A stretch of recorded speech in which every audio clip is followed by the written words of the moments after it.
Last week in the opening round of the FCS playoff, Northern Iowa's offense was very much alive, while the defense swarmed their way to victory. But a fifth-seeded opponent awaits the Panthers today, featuring one of the top quarterbacks in the country. Playoff football continues next.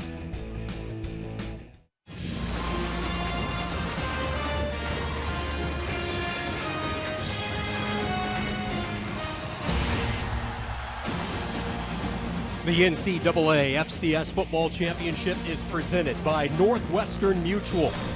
The road to Frisco, Texas rolls through the Midwest. Normal, Illinois, a good look inside Hancock Stadium. Two Missouri Valley football schools collide. Northern Iowa, Illinois State in the second round of the FCS playoffs. 24 teams sliced down to 16 a week ago. Today we introduce the top 8 seeds. The winner of this game marches on next week to take on the winner of Montana and Eastern Washington. And with that, welcome Sean Kenny alongside former New York Jets head coach Al Groh. If this was a prize title fight, then today would be the coveted rematch because you and I handed Illinois State their only blemish this season a little more than a month ago. What type of challenges did these two coaching staffs have getting set to face one another for the second time? Sean, a rematch always brings up some critical decisions for a coach. Stay with what was successful before, but blend in some things that were different to give it another look. One area that has been successful for you and I has been the running game. David Johnson is as steady as they come, and he's the type of running back that can carry this Panther team deep into the postseason. Well, he's carried him all season long in 3 ways. Obviously, he's one of the top 10 runners from scrimmage. He's a very, very capable receiver out of the backfield and a dangerous kickoff return man. Johnson had a field day last week in the playoff opening win against Stephen F. Austin. 4 touchdowns for the Panthers senior back, and you saw him as a receiver out of the backfield. Trey Roberson on the other side, he was taking snaps for Indiana last year, but he's found a new home in Normal. Well, he didn't even get here until August, Sean, so his progress and development since the first game of the season against Northern Iowa has been significant. Roberson struggled in the first matchup. 2 veteran coaches, Brock Spack, the reigning Missouri Valley football Coach of the Year, Mark Farley, and the UNI Panthers about to collide. Welcome back to Normal, part of Jimmy V Week for Cancer Research on ESPN as we continue our commitment to the V Foundation and Jim Valvano's dream to defeat cancer. Take a look at the weather conditions here in Normal, Illinois. 35 degrees. That wind could be a factor. It's coming in from the north at 10 to 15 miles per hour. No precipitation expected, just cloudy skies, overcast conditions. What a job for Mark Farley. He has become the face of Northern Iowa football in his 14th year. Has guided the Panthers to 3 semifinal appearances and 1 championship appearance back in '89. Brock Spack on the other side has built this program back up to the success it once enjoyed. His 6th season running the show here in Normal. Let's see how these teams plan for success. Brought to you by Northwestern Mutual. And for you and I, it all starts with David Johnson. You see the numbers he put up last week against the Lumberjacks. 18 starters off a team that went 7-5 a year ago. And then Trey Roberson, the former Indiana Hoosier, has taken over this program. They felt he was the missing piece the past couple of years. They have the quarterback in place. Immediate dividends for the first time, striking double-digit wins in the regular season. And Sean, both of these head coaches were highly successful defensive coordinators at their alma mater. Obviously, Coach Farley is still at his alma mater, but they've shown that you can bring a defensive philosophy and foundation to a team and also be a high-scoring offensive team. Very well blended teams between their offense and their defense. Northern Iowa's special teams have been spectacular, and they were a huge role in the first meeting with these two teams. In fact, the Panther special teams accounted for 14 points, a block punt return for a touchdown, and then a 98-yard kickoff return for a score. And that was one of the areas that Illinois State knew they would have to clean up here in this rematch. And Sean, in winning the coin toss and deferring, the Panthers have chosen to have the wind at their back here to start the game. So Schmedeke with the strong right leg and the wind at his back with a deep kick. Kevin Allen on the return, blows it out past the 25, up ahead to the 27-yard line, and we will get our first look at the number one offense in the Missouri Valley Football Conference, and a big reason, Trey Roberson, a 6-foot junior out of Indianapolis, spent 3 years with the Hoosiers, decided to transfer late last year after he split time with Nate Sudfeld. He did not want to go with that platoon system, wanted to be the main guy. He found a home here in Normal late July, early August, and as Coach Groh mentioned earlier, he has continued to develop and blossom and now appears to be hitting his stride at the right time. Roberson, who can throw the deep ball well, fires a strike. A sliding catch made by John Mark Anderson at the 49-yard line. So a good start for Roberson as we take a look at today's impact players, and it's all about the passing game. You feel Roberson's going to have to open it up today.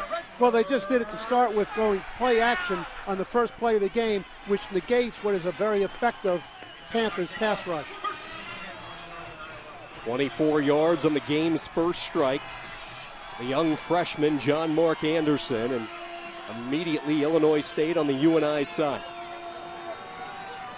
Roberson with the read, and they give it to Marshawn Copperidge, and he gets 3 or 4. Oh, yeah, lost in all of this talent, the reigning Missouri Valley Football Conference Offensive Player of the Year, Copperidge. What a season for the junior. Over 1,600 yards rushing and 21 touchdowns. Amongst other things that are very similar between these two teams, it'll be a battle between two highly productive tailbacks. Third in the FCS, 1,683 yards, closing in on a school record this year, just 60 yards away from Illinois State's all-time single-season rushing mark.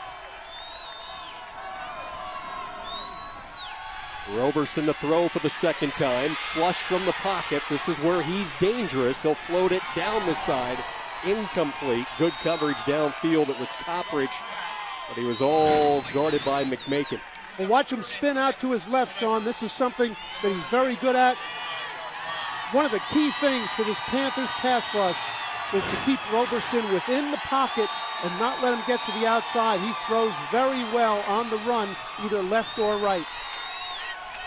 Now, this third down, this is a situation where the Panthers have been particularly effective. I would anticipate zone coverage in this particular case with a 4-man pass rush and games up front. Keep an eye on Cameron Meredith, number 19. He split to the bottom of the screen. Roberson's looking his direction, feels the heat, fires over the middle, and it's caught. And Meredith slips free, down to the 10, finally caught by Dorleant.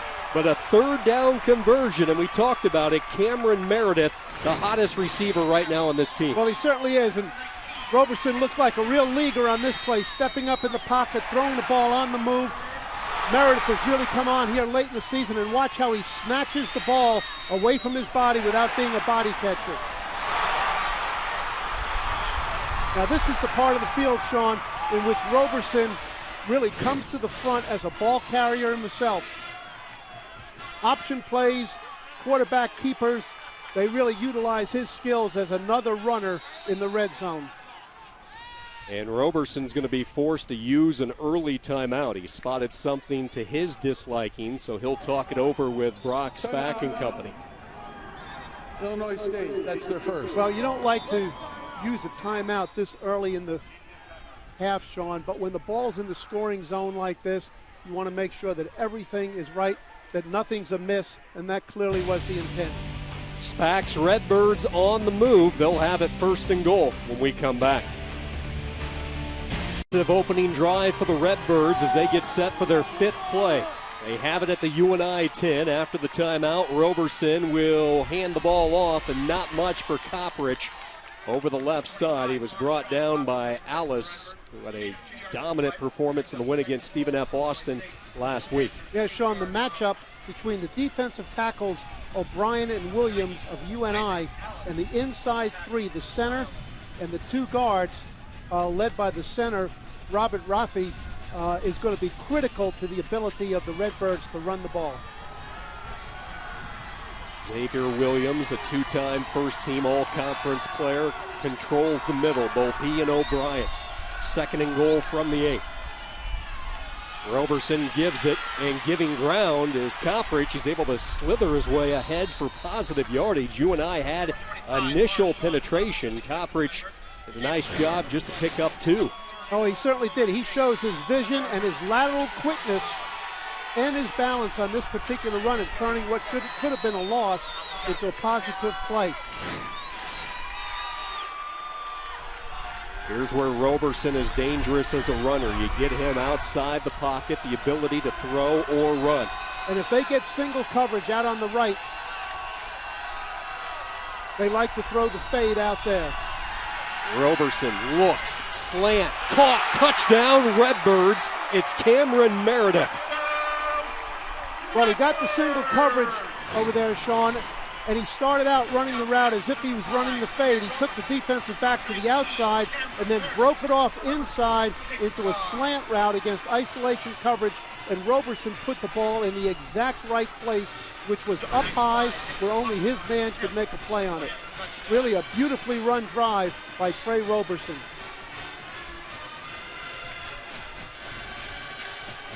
Nick Ausicker with the point after. And how about the start for Illinois State? Cameron Meredith with his 7th touchdown catch of the year. Redbirds fire the opening salvo. Cameron Meredith started his career at Illinois State actually as the quarterback. He was the backup quarterback in 2012. He has made the adjustment to receiver, and you see the numbers that he has put up entering this second-round postseason game. 3 consecutive 100-yard contests and 2 big grabs on the opening drive. Well, at 6'3", and with the athletic ability that you mentioned, Sean, gives him the skills to really go up and get the ball. And Roberson knows that, and he puts it up there where it's very difficult for a shorter defensive back to defend. A bouncing kick picked up near the goal line by Chad Owens. Owens takes it out to the 20, and let's see how UNI responds, trailing early in this game. And another athletic quarterback getting set to take the field in Breon Carnes. Well, yes, he is. He's come on very strong in the second half of the season since being made the starter. He's an excellent runner with the ball, an erratic passer, Sean, and he's going to have to elevate his pass game against the Redbirds today. Carnes has never lost as a starting quarterback at Northern Iowa. He enters today 9-0 as a starter. He's going to throw off the gun here, and it is tipped away, incomplete. Tevin Allen able to knock it away from Chad Owens. As we take a look at the offensive side of the football, Braden Lehman has showed the ability to make the big catch. A healthy Brett LeMaster is good news for UNI. On the defensive side, 2 hard-nosed disruptors. Well, they certainly are. Pat Meehan is a downhill linebacker, will take blockers on, and Prate is a guy you better like football if you're playing across from him. UNI stacks receivers at the bottom. Quick throw out to Owens. He'll make the catch, but nowhere to go. He is surrounded. The 4-year starter, Mike Banks, making his 47th consecutive start in on the stop. He's from a real football family. He comes from the great high school football program of Mount Carmel in Chicago, and his dad is a longtime NFL official.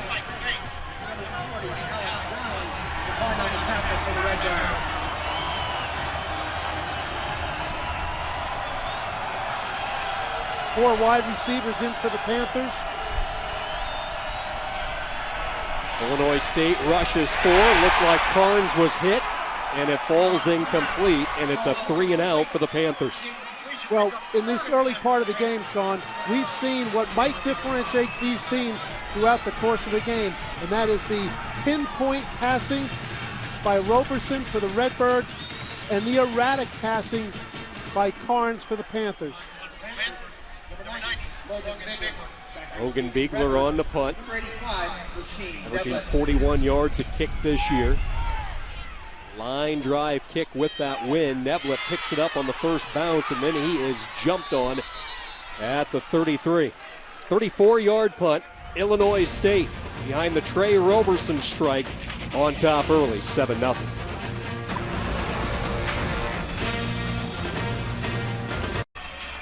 Help us beat cancer. The V Foundation awards 100% of direct donations and net proceeds of events to fund cancer research. Log on today to www.jimmyv.org or call 1-800-4JIMMY-V to donate today.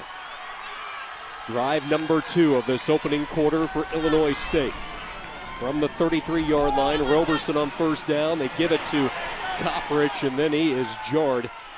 Brett McMakin with a solid hit. Well, Sean, this Jimmy V week really is very personal for me, too, in that I had the privilege of calling Coach Valvano a friend while he was the head coach at North Carolina State, and I was the head coach at Wake Forest. And his passing touched me deeply, and actually I wore today, just coincidentally, my Jimmy V Foundation hat that I have gotten for contributing to that. So motivational, so inspirational. And his legacy, his dream continues each and every year. Roberson on the money again. Anderson with his second catch as he is banged around, finally corralled at midfield. 14 more yards. And every one of these 4 completions, Todd, Sean, have these 2 things in common. One, they are inside breaking routes. Every catch has been heading towards the middle of the field, and every one has been delivered with pinpoint accuracy, so the receivers really don't even have to extend for the ball. Roberson 4 of 5 for 79 yards. He's nearly matched his production in the first meeting. He really struggled. 15 of 35 for 127 against UNI the first go around. Big hole, and there goes Koprich into the secondary, just carrying defenders. Finally brought down at the 29. In this game, Sean, the Panthers have gone almost exclusively with a 2-deep secondary, which means they're not adding any defensive backs to the box to stop the run. 2 things they're going to have to get corrected. They're going to have to keep receivers out of the middle of the field, and they're going to have to add somebody to the box to stop this powerful running game. And they're going to have to start tackling. We saw Meredith run through some arm tackles. Same situation there for Koprich. This guy's no fun to tackle. Inside the 30-yard line, Illinois State moving the football. Roberson, a deep drop, has all sorts of time. Deep ball downfield, caught in the end zone. They're going to say a yard shy. Anderson with the catch as the defender never made an adjustment. Well, there's your back shoulder throw. When the defender runs with him, in that particular case, it was the nickel man, Deshaun Dexter, who was in there, and that's a tough matchup with a hybrid type safety against one of the fastest players on the team, and that's John Mark Anderson, who in high school ran the 4x100, so we know what kind of speed he's got. Already 3 catches for Anderson. He entered the game with 5 catches all season. They bring in the blocking fullback. This is Koprich, stood up but keeps the surge going, and this game all Illinois State early. The Redbirds go to their power formation with multiple tight ends and a fullback. One thing you can count on the goal line, they're going to run this load power, particularly to the left side of their offensive line, which is the strongest side of their offensive line. Very impressive in every aspect so far, Sean, for the Illinois State Redbirds offense. They've run the ball with authority. They've thrown the ball explosively. 5 plays, 67 yards. Marshawn Koprich with his 22nd rushing touchdown of the year. Trey Roberson already with over 100 yards through the air, and Illinois State off to a strong start. Speaking of strong, the Missouri Valley Football Conference sent 5 teams into this year's fray of the FCS playoffs. All 5 still kicking in round 2. North Dakota State, Illinois State shared the conference crown. You see UNI behind a strong second half at 6-2. South Dakota State, Indiana State, the other 2 playoff qualifiers. This is a strong conference, John, with a great tradition, great rivalries over a long period of time. This is a hard-nosed, physical football conference. Just to give you an idea how tough the Missouri Valley Football Conference was this season against other FCS conference opponents. So non-conference FCS opponents this year, the Missouri Valley Football 26-1. That one loss was South Dakota losing to then number 4 Montana in Missoula 28-20. And South Dakota, as you saw in that last graphic, did not win a game, yet they pushed one of the powers in the Big Sky to the wire.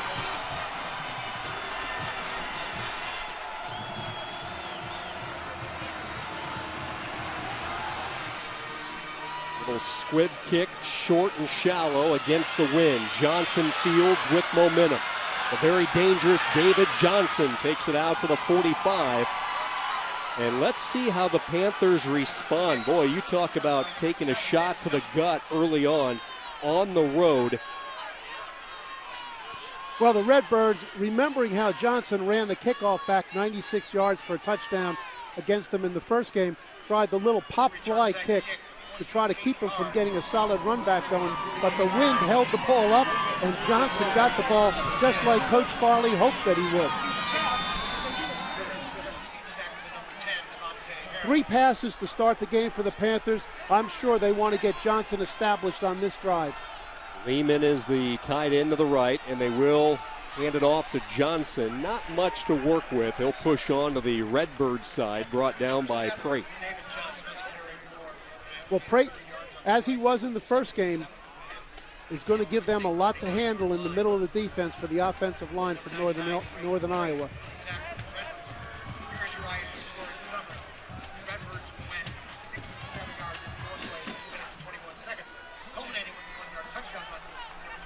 Johnson's going to line up to the right of Carnes on second down. UNI in an early hole on the road. That's Owens who goes deep in motion in the backfield. Carnes with a pocket, throws incomplete. He was looking for Fountain. Good coverage by Josh Birch.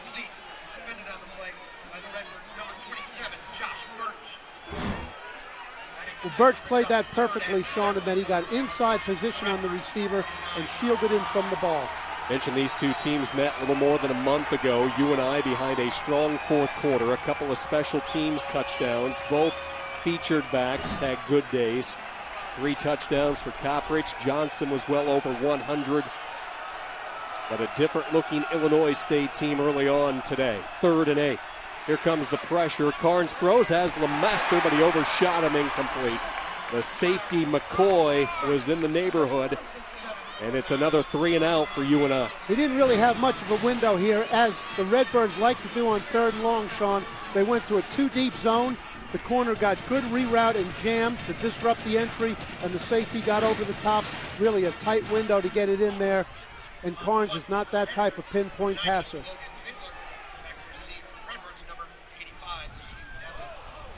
Igler had trouble with the snap, gets a good kickoff, a high spiraling kick. Neblett with the fair catch at the 12. Well, one of the key numbers at this point, obviously given the amount of time of possession that the Redbirds have been a contributing factor, but after 8 minutes of play, Sean, David Johnson has carried the ball 1 time. Mentioned for the first time in the postseason, the top 8 seeded squads all in action today. You get a bye with the 24-team format in the first round last weekend. New Hampshire, out of the Colonial, North Dakota State, 3-time defending champion, Jacksonville State from the Ohio Valley Conference. A lot of people like Eastern Washington. There you see Illinois State, the number 5 seed, after a 10-1 regular season. Co-champions of the Missouri Valley football. At the 13, Roberson's going to throw deep downfield. Meredith makes the catch. Was he inbounds? Yes, he was. We'll say he dropped a foot in at the 37. And Coach Farley's right there, and he's helping the officials with his opinion.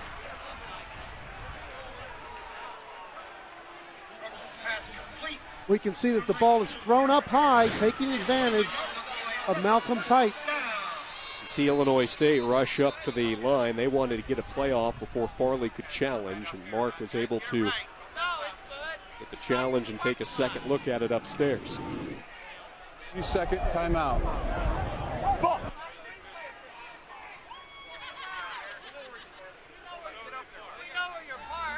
Now this is something that Trey Roberson really likes, that with Cameron Meredith on the sideline to his left, while he's a very good thrower in every respect, Sean, he has shown throughout the course of the season that his greatest accuracy is on throws to his left. And he's very confident in making that throw in isolation. And when there's press coverage, as there was, then he'll throw the ball up high where Cameron Meredith can use his height and long arms. See what the Redbirds have accomplished for the first time in school history. A double-digit win regular season. The one blemish was UNI. They did not play North Dakota State the way the schedule broke down this year. The Bison and the Redbirds did not meet, so a three-time reigning FCS champion absent from this year's schedule. Some high-scoring games throughout the course of the year. Redbirds are showing the Panthers a lot of different formations. In this case, on first down, they go with a 4-open formation, no tight end lined up tight. UNI loses a timeout as the catch will stand for Illinois State. Meredith with his third grab, and saw the yardage discrepancy between these two teams in this first quarter. And Mark Farley just trying to find some answer defensively right now. Well, the answer is going to be to win defensively against some of these blocks. And Xavier Williams, who's a tough man to handle in the middle at the defensive tackle position, was a big winner on that previous play.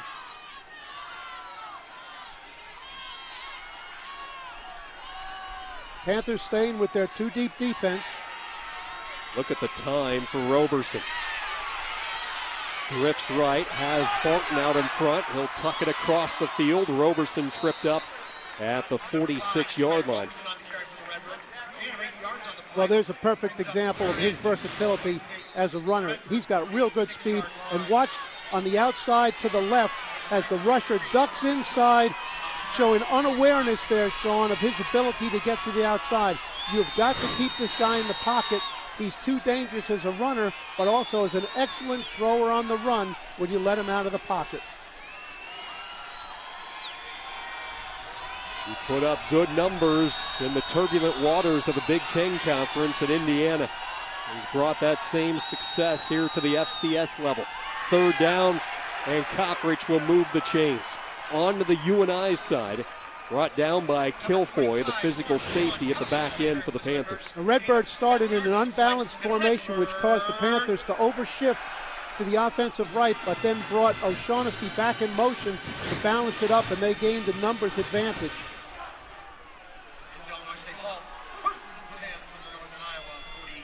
See the first downs. UNI shell-shocked, I'm sure, with the way this game has started. A 14-0 outburst for the Redbirds. Roberson with time misfires a rare off-target throw. He was looking for Anthony Warren. And this is the first time that we've seen UNI come down with a one-high safety and play a three-deep zone. And that's one of the ways to try to close off these inside passing lanes that Roberson has taken such advantage of.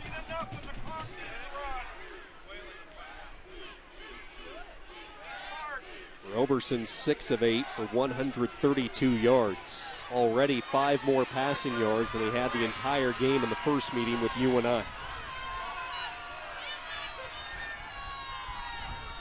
Second down give, they stretch it to the short side. Coppridge, not much. He's knocked out by the coach's son, Jake Farley.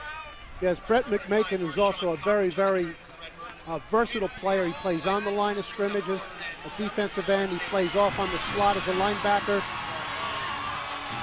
Was able to get out there and force him to the edge. UNI fans trying to make some noise. They have a good contingency from Cedar Falls here. Illinois State has been tough, 3 for 3 on third downs. And it appears that this will be another two-deep zone coverage by UNI, which is what it is. Panthers rush 4. Roberson steps up and has his man. The tight end O'Shaughnessy with the catch at the Panther 28. Well, that's good scouting and good preparation by the Illinois State coaches, first of all, and then Roberson knowing what was going to happen. What do I mean by that, Sean? UNI has a strong tendency to play a two-deep zone, often called Tampa 2, and that's the exact right place to go with the ball. That's the biggest opening. Roberson knew exactly what to do with the ball. Everything clicking early for Brock Spack. Another third down conversion. See the two tight ends, Joe Farmer and O'Shaughnessy. They'll give it to Coppridge, and he does a lot of dancing. A marker comes in. Spun down by Adam Reth. Let's see what the marker's all about. UNI indicating it's a hold. Yeah, it looks like maybe Joe Farmer, the second tight end in the game, got a little sloppy with his hands. Offense, number 80. 10-yard penalty, still first down. Greg Wilson, today's referee, and the holding call against the Redbirds. The Copperiches come out of the game to take a little rest in this particular case, and as they will do on occasion, they'll come in with a backup tailback, and in this case it's Jamal Towns who's done a nice job when he's come in the game. Towns is a sophomore from nearby Harvey, Illinois, out of Thornton High School. Doesn't see a lot of time. Two tight ends still in there. They've brought in Clements now as a second blocking tight end. Roberson's going to throw off a play fake. Little wobbler, but it's effective. Meredith able to get position in front of DeAndre Hall, and Cameron Meredith with his fourth catch, and some pleasantries here in the postseason being exchanged. Nice route running by Meredith off the play action fake. He pushes the defender deep, makes him get out of his back pedal, and then breaks it off and runs a sharp comeback route where he had a lot of separation. And once again, Sean, that pass right on the mark, an easy ball to catch. His Trey Roberson is the hottest thing in this cold stadium today. 4 catches, 78 yards from Meredith, and we still have 3 minutes to go in the opening quarter. Here comes the delayed blitz. They pick it up over the middle, right on cue. Farmer makes the catch, the tight end, just his 3rd reception of the year. Well, Farmer started outside, then broke it back inside. He came in underneath the zone coverage. We're seeing a consistent pattern of inside breaking routes thrown with perfect precision and right on the body of the receiver, so they're easy catches. They're really exploiting the inside of the UNI zone defenses. The Redbirds have gone unbalanced here, Sean. They balance it up with the tight end coming back over. 3rd and a yard. Roberson's going to keep it. Option look, and he will pick up the first down. Roberson with some patient running. Busher able to corral him, but not before the Redbirds convert yet again on 3rd down. Well, both short yardage and red zone, both of which were in play here, is when Trey Roberson really comes into a play as a runner.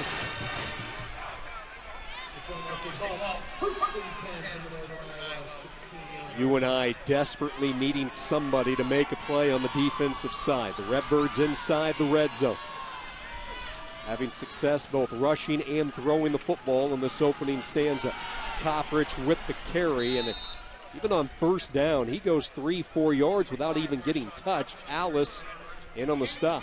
Well, the threat of Roberson right there as a runner came into play, as Alice, the defensive end, had to stay out wide for the possibility that Roberson would pull the ball, and that's why there was a natural crease in the defense before he could close it off.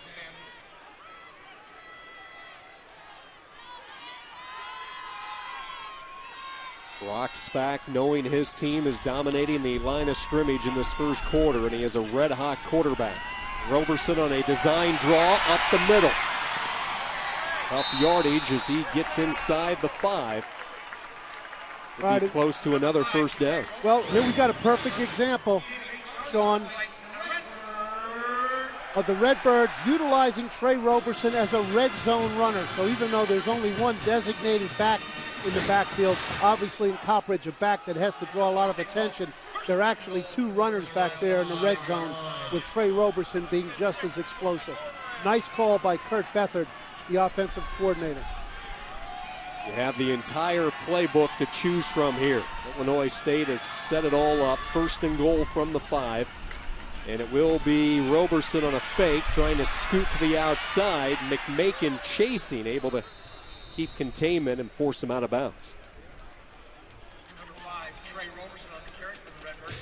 Gain of 1 yard on the play. Brings up 2nd and goal for Illinois State.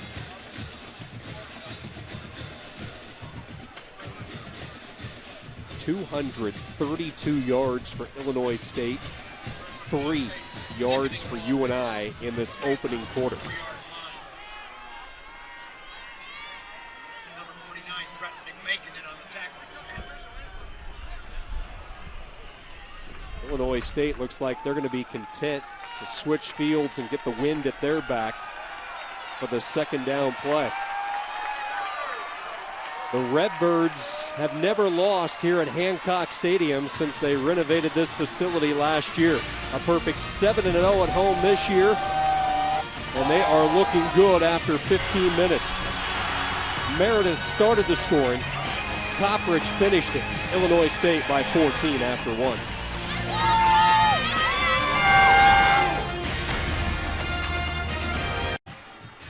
The NCAA FCS Football Championship is brought to you by Northwestern Mutual. A dominant 15 minutes from Normal, Illinois for the hometown Redbirds. 25 plays to UNI's just 6 in the opening quarter. It's the Redbirds looking for their third score. Coppridge, who has 1 touchdown, gets the call and stood up at the 2, setting up a third down for the Redbirds. Number 25, Marshawn Coppridge on the carry for the Redbirds. Gain of 2 yards on the play. Here come the big boys for Illinois State. They're going to go to their big goal line lineup. What they have favored in this situation, Sean, is the power play to the tight end side. Wouldn't be surprising, having scored on that earlier, if we see a play-action pass out here on the 2-yard line. Roberson is thrown for a touchdown. Coppridge has run for the other. See the 2 tight ends, they'll switch to the left. Receiver both ways. Roberson looking right, throws underneath, caught, touchdown. It's Meredith with number 2. Well, the same combination. Once the Redbirds went into their 3-by-1 formation to the left, the Panthers were left with playing isolation coverage out here on the offensive right, in the matchup of the 5'11" DeLorient against the 6'3" Cameron is just too much. So this time he pushed him off deep as if he was running the fade slant that he ran earlier, and then just turned around right around the goal line. Easy pickings. Trey Roberson arrived on campus in late July for moments like... Who do you want to be? You have to have an enthusiasm for life. You have to have a dream, a goal. You have to be willing to work for it.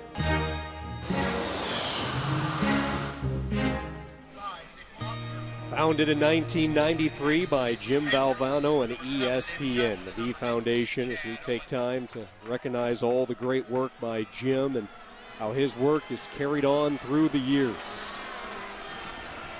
Speaking of work, UNI with a lot of work to do. Down 21-0 on the road in the second round FCS playoff battle.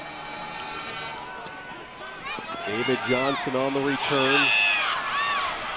Johnson gets to the near side, escorted out at the 27.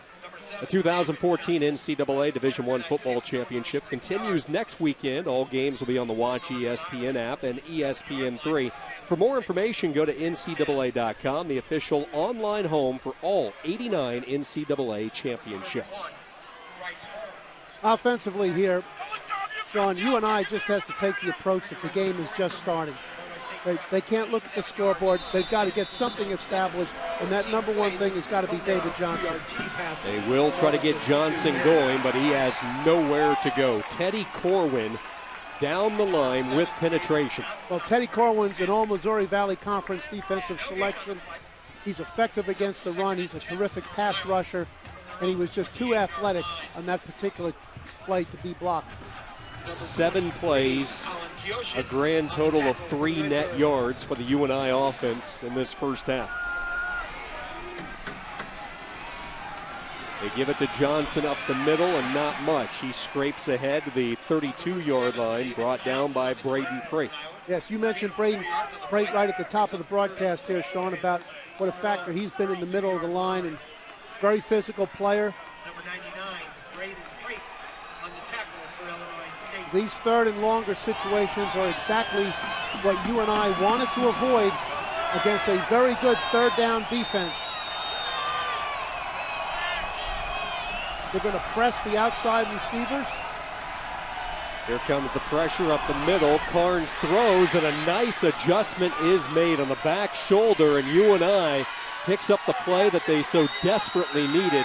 Vereen with the reception. Very nicely thrown. Vereen is the most explosive deep threat, and it was press coverage on the outside, man for man, okay, with Vereen against the shorter 5'7" Mike Banks, and in that case, Carnes emulated Roberson.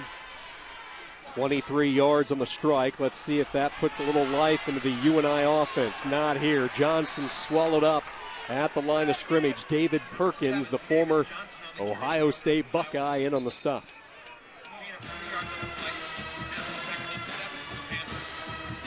Mentioned the success at the FCS level. It starts with recruiting, but both these teams have been aided by transfers as well. Well, they have. There are a lot of fellas doing a really good job for these teams that were FBS recruits and had success on that level.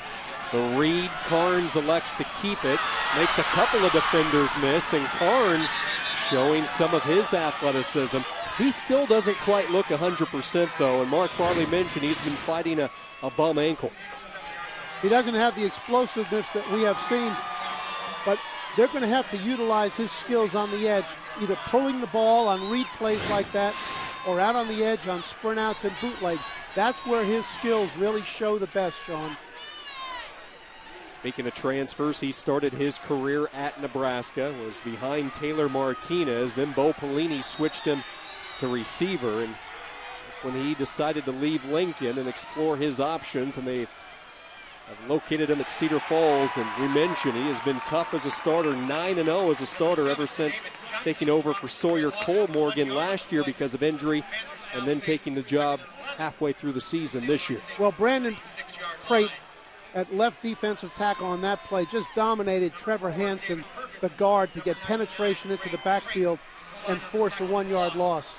This is a very physical inside defensive line for the Redbirds. Carnes, the Manatee High School product, powerhouse program down in Florida. He's going to throw over the middle, looking for Lehman, and it's jarred free, incomplete. Banks was in the vicinity along with Pat Meehan.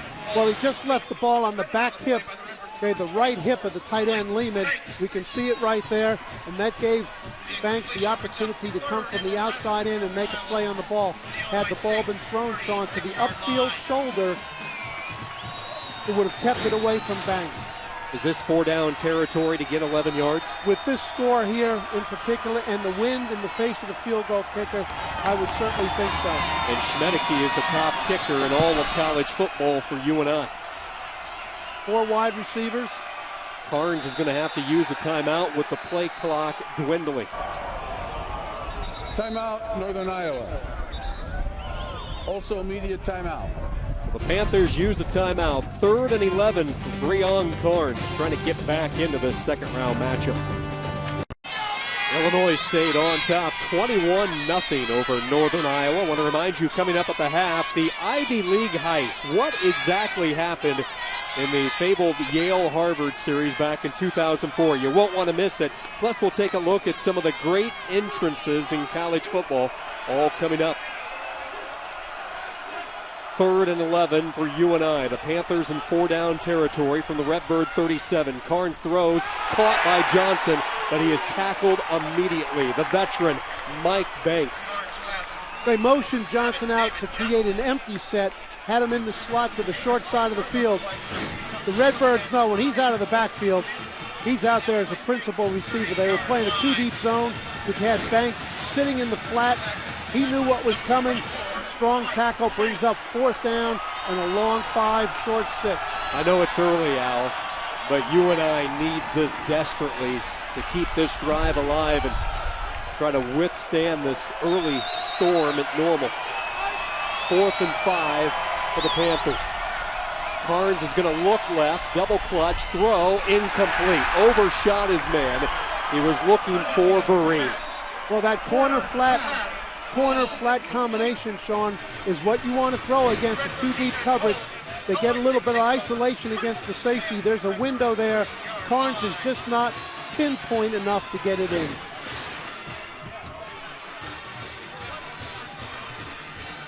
Mark Farley's offense turned away, and it looked like maybe they had something started. Now with the Redbirds back on offense, Sean, Kurt Beathard, the offensive coordinator, in his first year here at Illinois State, has obviously planned to exploit the matchup out here on the corner with Cameron Meredith on the shorter Panther corners. They stretch play it to Copperidge, and look at the yards after contact. That just doesn't happen against UNI, but we've seen it numerous times in this first half. Well, not only has Meredith dominated out there as a receiver, but he used his 6'3" size against the 5'11", 176-pound corner, DeLorient, and really opened the lane for Copperidge to bounce the ball outside. This is a heck of a game so far overall for Cameron Meredith. Copperidge starting to get his yards, 11 carries, 49 yards for the Missouri Valley Football Conference Offensive Player of the Year. This time they stretch it left side. Not much, really, for the first time. Xavier Williams, we mentioned the two-time first-team all-conference down tackle for the Panthers. Yeah, Xavier played that block with real nice leverage, used his hands well, got separation, pushed the blocker down into the ground. He was in perfect position on the cutback. You got to be there right away on these cutbacks with Copperidge because he's got really good vision. He's a one-cut runner who's going to go north and south towards the goal line. Now we have three receivers over here to the left. Roberson to throw for the first time on this drive. Slips away from two Panther rushers and now is forced to throw it away. Busher was closing in. The UNI pass rush was extremely effective in the first matchup between these two teams. That's only the second time there's been significant pressure on Roberson, and in each case he used his athletic ability to at least avoid a sack and a negative play. What do you see as the main difference in that category for Illinois State? Why the improvement today? It's really an execution man against man circumstance, Sean. It's been four-man rush against the offensive line. Illinois State looking to go 7 for 7 on third downs. Roberson lets it fly, and it's caught at the 38-yard line. Terrific concentration by Scott Kuhn, the senior from Aurora. A significant comparison also because this is a very similar third down pattern to the one that the Panthers just threw on the previous 4th and 6. And the difference between the quarterback's ability to stand in the pocket, read the coverage, and throw the ball to the appropriate window is very apparent. Two plays that really highlighted what's been the big difference in this game so far, or one of the major differences, Sean, is the quarterback play. Roberson is spreading it out as well. 10 completions to 4 different receivers as they attend to an injured Panther. Looks like that's the safety, Ray Mitchell. There were, against that zone coverage, there were really multiple players open in really some of the same places on the field that they have been the whole game. Take a look and try to see what happened to Mitchell. It happened on the collision there with Kuhn.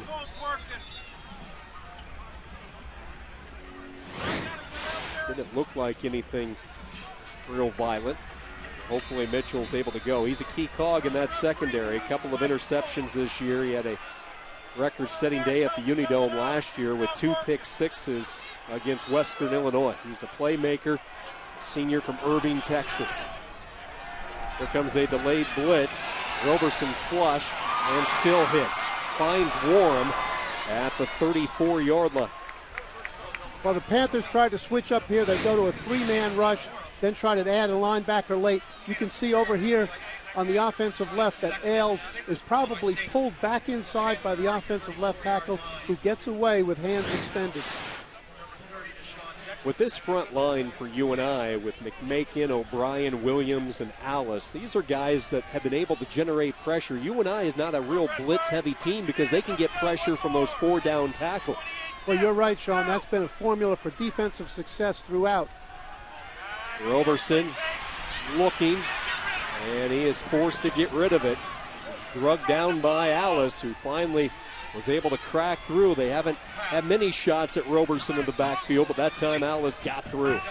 Yeah, he was wanting to throw a screen pass back over to the other side of the formation.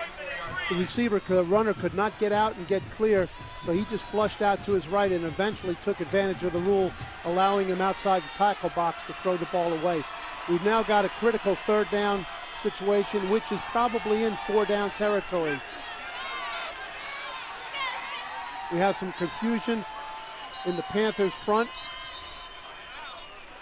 but they were unable to make the third down nickel substitution that they wanted to make. It's been that type of day for UNI. Illinois State will have it 3rd and 6 when we come back. 21-0 Illinois State on top. 7:37 to play in the first half. Second round of the 2014 FCS Championships. 24 teams started a week ago with the aspirations of making it to Frisco, Texas. 24 teams spanning out over 11 different conferences. The winner of this game meeting up with the winner of Eastern Washington and Montana. Those two teams kick off a little bit later on. 3rd down and 6 for Roberson. Look at the time. Down the middle, overshot his receiver. Anderson was open. 4th down coming up for the Redbirds as we take a look at the other half of the brackets. Jacksonville State out to an early lead on Casey Keeler's Sam Houston State program. 3-time defending national champ North Dakota State in a rematch against South Dakota State. The Bison defeated the Jackrabbits earlier this year, 37-17. Quarterfinal action next weekend on the ESPN networks. John, as you commented, he had a lot of time to throw it. And in the first matchup, right tackle Jermaine Barton, the transfer from Miami, had a rough time. He's clearly been challenged. His competitive spirit has been challenged. I'm certainly by the circumstances, but probably by his coaches also. And he's really doing a nice job over there against whoever UNI tries to put up against him. They mentioned Barton, the big right tackle, the senior out of Fort Lauderdale, Florida. He has big upside. He's caught the attention of some NFL teams. According to Coach Brock Spack, will probably be more of an interior guy at the next stage if that's the angle he elects to pursue. As we take a look at the Illinois State Redbird history, located right here in Normal, the oldest public university in the state of Illinois. Enrollment close to 19,000, making their 5th NCAA appearance. So they're going to send out the kicker with the wind at his back. Nick Ausicker, who's long this year, is 41. Does not have the length, and it falls well shy. Do you like that call there, Al? Well, he's on the 35-yard line. Punting the ball is not something you would prefer to do. They decided that with 4th down and 6, it was a little longer than they wanted to go. Yeah, I don't have any complaint with that, Sean. You know, you're trying to score points. You got the lead. Your defense is in complete control of the other team, so field position is not a critical issue at this point. Take another look, and let's see if this ball was tipped at the line of scrimmage, and it was. Well, it looks like it might have been Xavier Williams. In 2012, Sean, he had 5 blocked kicks. So this guy's got a good knack for getting that hand up there, and he did a nice job with that. Imperative for the Panthers to get some points before halftime. David Johnson has not had much daylight all afternoon. He gets 2. Crate again, another stop. Just haven't seen a lot of this Illinois State defense because they simply haven't been on the field. You know, we highlighted David Johnson in the pregame as being a very explosive player, which he clearly is. And as you said, Sean, there's not been much daylight, and there's an old saying in defensive football, these running backs all run the same when there's no hole. And the Panthers' offensive line has not been able to create any creases for David Johnson. 8 100-yard games this year for Johnson. The all-time greats at UNI. Carnes down the middle looking for his tight end, incomplete. Yeah, a nice pre-snap look here by the Redbirds, bluffing the blitz with Dunmore, who's the slot linebacker. He plays out on the wide receivers, created a little confusion, showed one coverage pre-snap, came out of it into a different coverage after the snap of the ball. Carnes didn't throw that ball with much conviction. Just doesn't look real confident right now, does he? Body language. 3 of 10 for 29 yards. 3rd down, the Redbirds rush forward. Carnes sack. Perkins got a piece of him back at the 29. Sean Perkins, number 4, with a nice move on the outside, really uses his hands well to knock the offensive tackle's jam off him.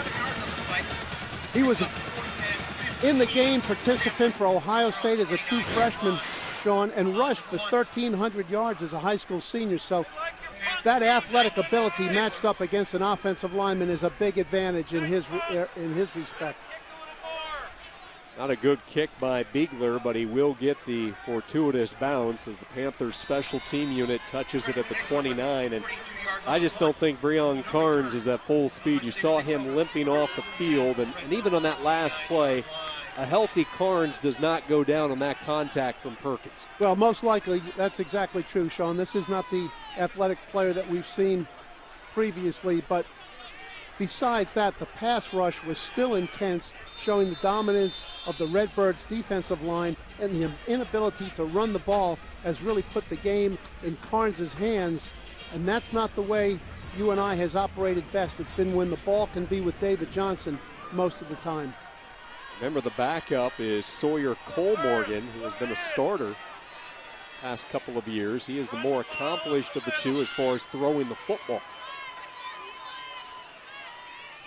They hand it off to Coppridge over the left side. Mitchell, who's checked back in, along with Williams, able to bring him down. We saw Mitchell leave the game on the last series, but he apparently is all right. The safety in on the stop. Well, that's the stretch play, okay, where the runner has the intent initially to take the ball to the edge and then break it back to the inside. Xavier Williams, who we mentioned a number of times, blocked the field goal, has had 2 or 3 tackles beforehand, got off his block, and sealed what looked to be a big opening. Redbirds have used the 2 tight ends in the blocking formations with O'Shaughnessy and Farmer. Roberson, a straight drop over the middle, caught. There's Meredith again. Onto the Panthers side at the 46. The ball popped out late, but he was clearly down. And this connection of Roberson to Cameron Meredith, and the Panthers have no answer. Once again, an inside breaking route by Meredith out there, in isolation coverage out of the 3-by-1 formation, and we can see McMakin, who's the flat defender in that case, simply overruns the pattern and lets Meredith come inside of him. Nice, clean throwing lane, thrown like a real pro by Roberson. This is a Big Ten quarterback playing in this game, a guy who is a true freshman, Sean, was the Big Ten Offensive Player of the Week against Purdue with over 400 total yards. Roberson misfires on first down. He actually had the highest rating in the Big Ten last year, did not have enough pass attempts to qualify. He was 83 of 138 for the Hoosiers, and he finished in a flourish. His last game wearing the Indiana uniform, a school record 6 touchdowns against Purdue. So you look at his body of work and what he has brought to Normal at this FCS level, and how a quarterback can just engineer a game, and that's what we're seeing in this first half.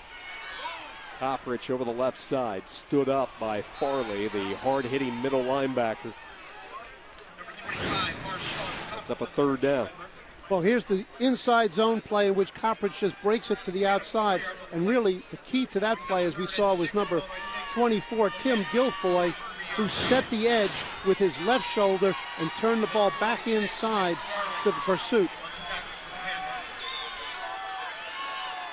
Illinois State 7 of 8 on 3rd downs. But here's another 3-by-1 formation with isolation over on the offensive right with Meredith. Panthers nearly get to Roberson, keeps his balance and throws it away. Schultz had the initial penetration. Carter Schultz, that threw off the timing of Roberson and then helped arrive. Well, Carter Schultz, in this case, he does win his matchup over there on the right side against Jermaine Barton, using the same type of speed that gave Barton trouble in the first match. You know, an interesting story with Schultz here, Sean, is he only played 8-man football growing up in high school in Iowa. Yeah, little town, Tripola, Iowa. 8-player football getting more and more prevalent in the state of Iowa. And the Panthers nearly got to that punt. UNI blocked a punt in the first meeting with Illinois State, and that time it was Tate Omley who nearly had number 2. Well, that's 2 stops in a row for the defense. That's got to pep them up a little bit, and each one of those stops ended with strong special teams pressure. So as you mentioned at the start of the broadcast, Sean, special teams have been outstanding for the Panthers throughout the course of the year, and they have stepped up on the last 2 drives. Go back to that last punt here as the Panthers were very close to getting to it. See Amelie laying out, trying to make a play, and that's what UNI needs. Down 21. You mentioned the defense playing a little bit better in this second quarter, but the offense is going to have to step up. Johnson nowhere to go.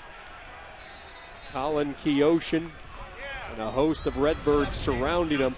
Recognize that young face? Kurt Warner. He proudly wore the purple and yellow at UNI.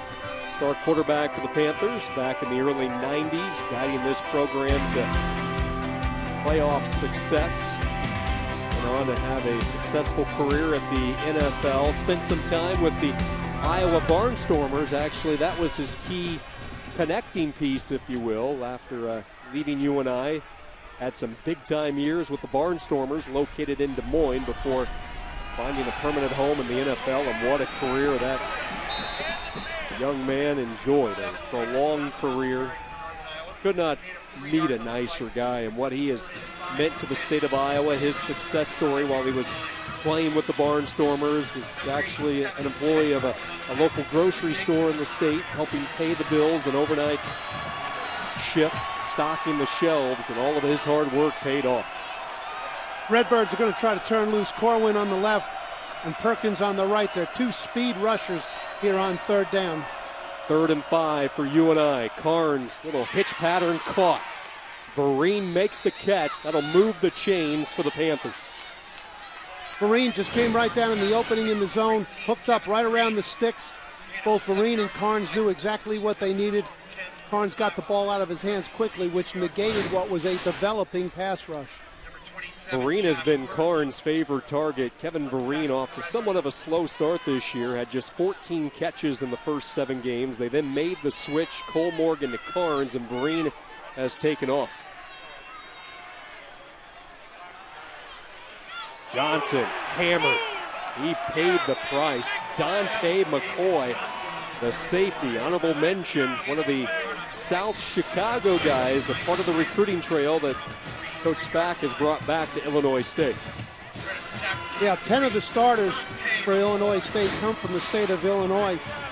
10 of the Panther starters come from Iowa, so both of these teams are based on the recruitment of home state players. A lot of homegrown talent both ways. We're inside 90 seconds to go. UNI without a timeout. Carnes has it deflected at the line of scrimmage. Incomplete.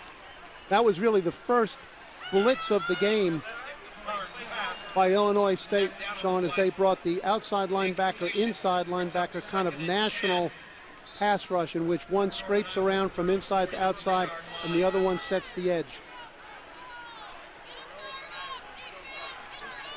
Key here is another 3rd down, Sean. I don't believe that the UNI Panthers have made a first down on 1st or 2nd down. They've been forced into 3rd down every time, and that plays to the Redbirds' advantage. They rush 3, yet they still get to Carnes, and they get him. Perkins with the sack at the 41. Well, this is an unfair matchup, something that the Panthers are going to have to pay attention. Perkins just has too much athletic ability as a star high school running back who's going forward against a 300-pound offensive tackle who's moving backwards. I mean, that makes sense to anybody. Sean, you don't have to be a football expert to know that a speed player moving forward has got all the advantage over a big player moving backwards. The clock to 1:12. 1 minute, 12 seconds, please. So we'll add 3 seconds to the clock. Illinois State using their 3rd and final timeout. They want the football one more time. Redbirds with the 3-touchdown advantage. It's been another solid season at the FCS level for a number of talented backs. How about the career of Zach Zinner for South Dakota State? Tough chore today running against North Dakota State, but Zinner leading the pack with over 1,800 yards. You see Coppridge, who we're watching today, 1,683 yards. Gus Johnson last week was bottled up for the most part. Stephen F. Austin back by this UNI defense. Neblett with the fair catch. And Illinois State will have it at the 27-yard line, but no timeouts for Trey Roberson. How creative do you get here, leading by 21? Well, in this particular case, it's not more points that the Redbirds need. It's maintain control of the ball. Don't give the ball back to UNI.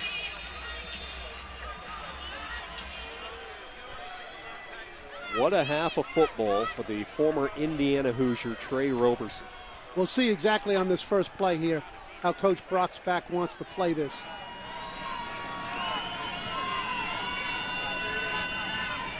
Roberson's going to keep it when he's brought down in the backfield. Williams with the penetration. Yeah, that was a quarterback draw, which gives us an indication that they're interested in running the clock out.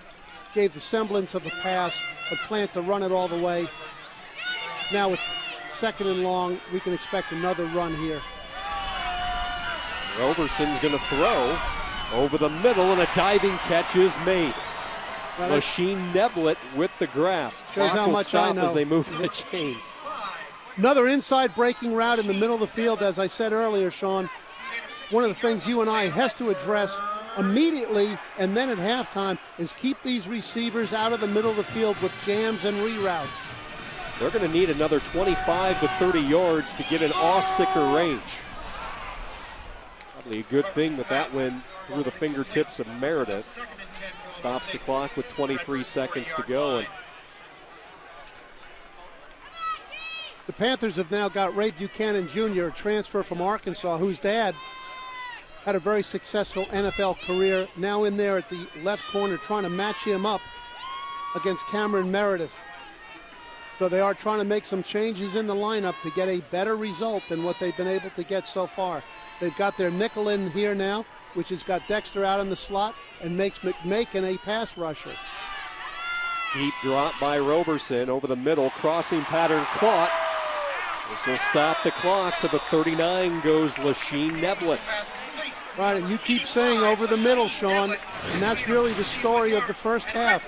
Completions over the middle with pinpoint passing. Clock starts up, down to 7.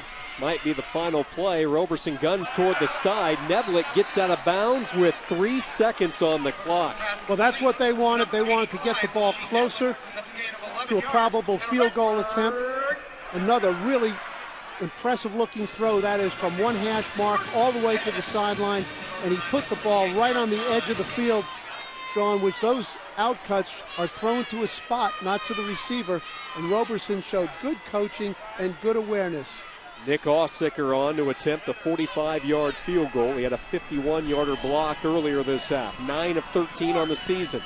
Placement down, kick on the way, and has enough leg, and he drills it. Well, not only those 3 points important and impressive, but as this team goes deeper into the playoffs, they're going to find themselves in end of the half and end of the game situations that'll determine the game, and that should give them a lot of confidence to meet that the next time. Clock management by Trey Roberson and the Redbirds. They love playing here in Normal, all over UNI in the second round of the FCS playoffs.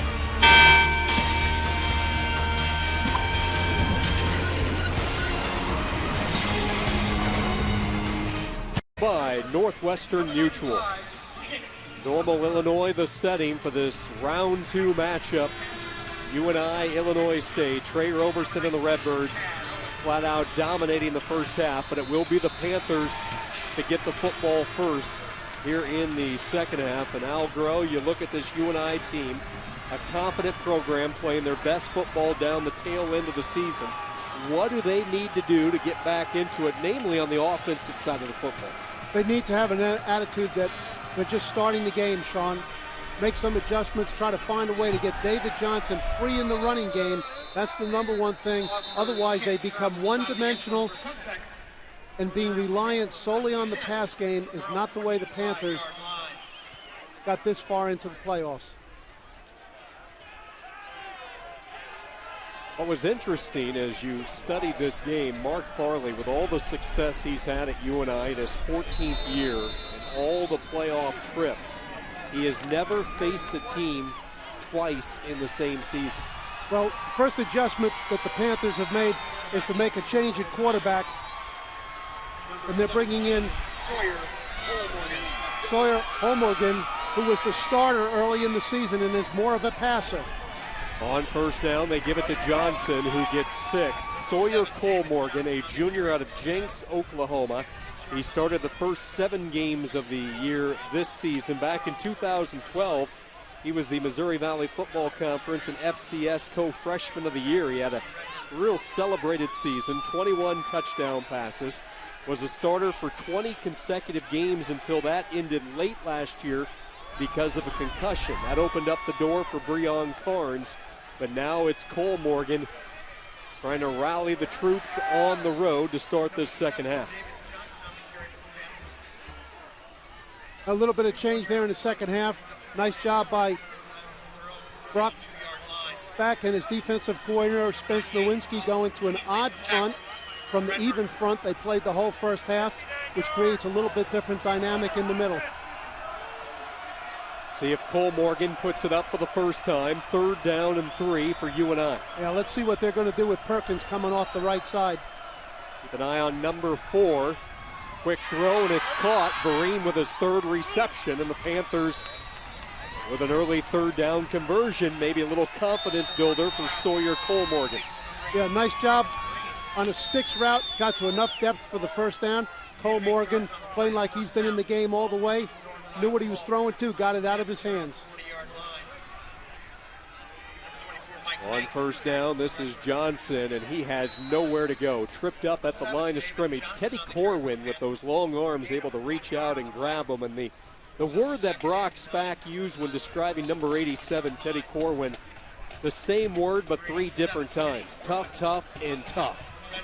Well, that really says a statement about this whole Illinois State football team. They're a tough-minded, physical team.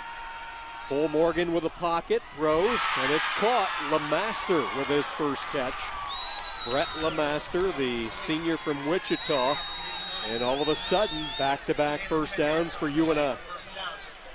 Sure, UNI showing the same type of play calling that was successful for the Redbirds. That is first down passing before those defensive linemen can get the pass rush cranked up. UNI quickly onto the Illinois State side, and here's David Johnson. Truly, for the first time in this football game, showing you what he can do. A little bit of space and then making defenders miss. Much better push off the line of scrimmage by the offensive line. We really didn't see that in the first half at all.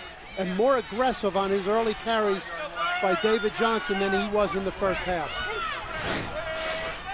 See the extra step, the extra hop here for UNI coming out of the gates. Johnson swallowed up at the line of scrimmage. Banks and Corwin both have been active today. The Redbirds countered right away, Sean, with one of their favorite put pressure on the offense calls, and that is to bring the short side corner, the corner from the sideline on a blitz, add him to the run defense. Colmorgan has hit his first 2 passes. A look to go 3 for 3, and he does. Look at the hands by LeMaster as he holds it in at the 21-yard line, and a little bit of rhythm right now for UNI. All right, they fake the run to the left, which pulls the linebackers up, opens up a throwing lane, and LeMaster extends for the ball like a quality receiver should.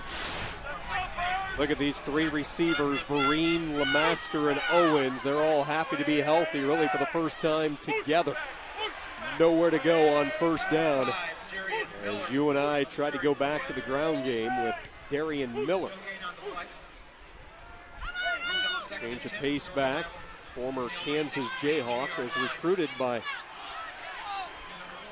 Now Johnson's right up on the sideline, so there's nothing wrong with him, Sean. He's just getting a rest. Second down and 11. Colmorgan tries to stay hot, wide open. It's Miller out of the backfield, and he'll have another first down, banged out of bounds by Banks. First and goal for UNI.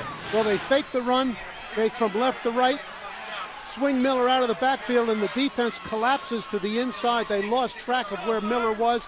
Colmorgan is really into the game fast as a relief pitcher. Miller was recruited to Lawrence by Turner Gill, then the coaching change with Charlie Wise taking over. This is Johnson zigzagging his way to the 3-yard line. Meehan brings him down. 2nd and goal for UNI. Rion Carnes watching along the sideline. Mark Farley making a quarterback change in the second half. And see the injured Redbird. That's Dalton Keene, the true freshman from Jacksonville, Illinois. We'll take a look at the fallen Redbird. UNI looking to get some points on the board. Into the V Foundation and Jim Valvano's dream to defeat cancer. Founded back in 1993 by Jimmy Valvano and ESPN. Over $130 million in cancer research grants through the years, with every single cent going toward the cancer research. You can donate today. Log on to jimmyv.org or call 1-800-4JIMMY-V to make your donation today.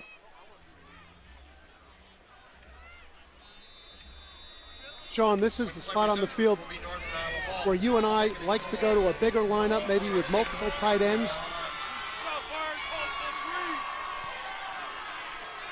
Or in this case, they've actually gotten smaller. They've taken their key tight end blocker, Lehman, out of the game. They've got 3 wide and 1 off the line of scrimmage. 2nd and goal. Kilmorgan will keep it. Try to stretch the football forward. He'll be denied. Donnelly with the stop. Well, actually, 3rd and goal. Yeah, we had a little wildcat there, Sean, with Chad Owens, a wide receiver, coming in and taking a direct snap. Chad Owens, a senior out of Urbandale, Iowa. Waukee High School, growing population, growing suburb of Des Moines. So 3rd and goal for UNI. Kilmorgan back in, shotgun set. Trips to the right for UNI. Johnson, the lone back. He'll get the call, and he dropped the ball. It landed in Kilmorgan's lap, and he'll go in untouched. Lady Luck never hurts when you're on the road, down 24. Well, maybe that's a sign a few things are going the way of the Panthers here right now. The Panthers went 3 wide receivers, even though their intention from the start was to give the ball to Johnson. However, by staying spread out, they hoped to keep the Redbirds out of their goal line defense. Redbirds got excellent penetration, but the good bounce gave the Panthers their first score. UNI is on the board. Michael Schmedeke adds the point after. How about the work by the junior quarterback, Sawyer Kilmorgan? His first series, he puts you. Who's the most popular guy on a football roster? The backup quarterback, especially when they enter the game and orchestrate a 13-play, 75-yard drive, and that's exactly what Sawyer Kilmorgan did. Put a little life into this UNI squad, and the Panthers are on the board for the first time with 9:50 to go in this 3rd quarter. He sure did, Sean. Sawyer and the offense came out as if they had something to prove. Now let's see how the defense does. See the bouncing kick against the wind, picked up by one of the upbacks in a nasty collision. One of the upbacks out to the 32-yard line. Help us beat cancer. The V Foundation awards 100% of direct donations and net proceeds of events to fund cancer research. Log on to jimmyv.org or call 1-800-4JIMMY-V to donate.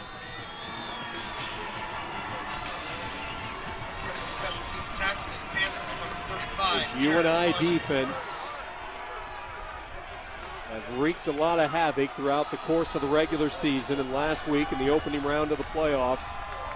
Can they dial it up here? The offense has put points on the board. Roberson and the Redbirds go to work with Copprich, and look at him go into the secondary. Stiff armed out of bounds at the 45. Oh, big opening right there. A real good block on the safety who's come down. And Copprich, Sean, is almost exclusively a right-handed ball carrier, which means that stiff arm is always with the left arm. So a tackler coming from the inside to the outside, when he's going to the offensive right, better be ready to break down that stiff arm, and he used it to great advantage. With that rush, he now has set the Illinois State single-season rushing records, surplanting Pierre Rembert back in the 2006 season. Sid Copperich with the carry. He'll bang away for 4 yards. The linebackers Farley and Pusher in the stop, along with Williams. Well, this offense has come out as if to shake their finger over at the Panthers and say, no, no, no, no. Don't think you guys are getting back in the game. Joe Farmer has come in now to once again give them the multiple tight end formation. This time, for the first time, they're balanced with a tight end on each side, which is often a play-action formation. Number 1 rushing offense all season, and here's Roberson, and a big reason why. He explodes into the secondary, gallops to the 22-yard line. 19 more for the quarterback. Well, he showed the kind of speed that he's got there. And not only is this guy elusive, he is fast. He was Mr. Indiana football as a high school senior. He's showing why he was a very productive player in the Big Ten and why he's a standout player in these FCS playoffs. He was the first true freshman to start at Indiana as a quarterback, one of 12 true freshmen across college football. To get the starting gig back in 2012. Undershoots his intended target on first down. Not his best throw, certainly to the short side sideline. Comes out of there limping a little bit, as if he might have gotten stepped on that short drop that he took. Freshman year, he threw for 900-plus yards and 3 touchdowns for Indiana. 2012, he started the season with big-time numbers, an unfortunate break in the game against UMass at Foxborough on a 2nd and goal from the 1. He broke his leg on a quarterback keeper. Sidelined him the rest of the season. I was actually at that game with the call, and Roberson was doing some things. He had Indiana football talking big things just because of the production, but that rare injury, the serious break of the leg, and then splitting time last year with Nate Sudfeld, and has found a home here in Normal. And ironically enough, Sudfeld separated his shoulder this year, and the Hoosiers lost him midway through the season. On 3rd and 9 here, Sean, now, if these Panthers are going to get back in it, they need a stop down here in the high red zone. Pressure up the middle, and Roberson gets rid of it. He had McMakin all over him. Brett McMakin has the most sacks for the Panthers this year. As you said earlier, he's a versatile player, 3rd down rusher. Makes a sharp inside move on a 2-man game to that side. He and O'Brien collaborate on a tackle end twist, and he gets good penetration and hangs on. So Nick Ausicker, the senior from Wildwood, 1 for 2, is connected from 45. This from 39 yards out on the far hash. Kick is on the way, and it's good. Ausicker gets 3 for the Redbirds. Illinois State counters. The senior with a 2nd field goal gives the Redbirds the 20-point lead.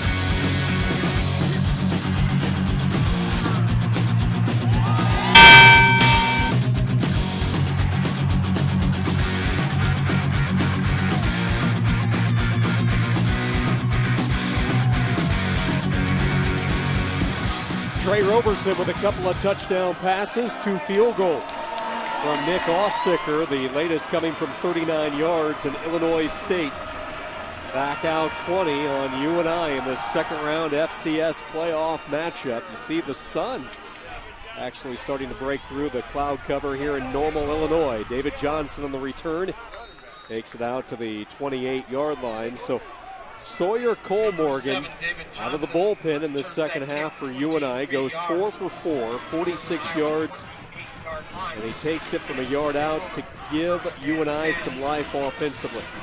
Sawyer being in the game, Sean, obviously changed the play calling for the Panthers. Let's see if Spence Nowitzki down the hall from us in the Illinois State coach's box recognizes that and maybe goes to more pressure on early downs than they have applied to this point.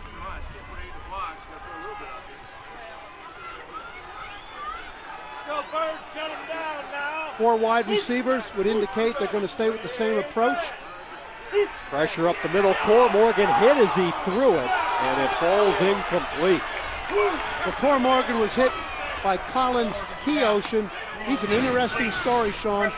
He was a top running back in junior college. He was a running back here last year.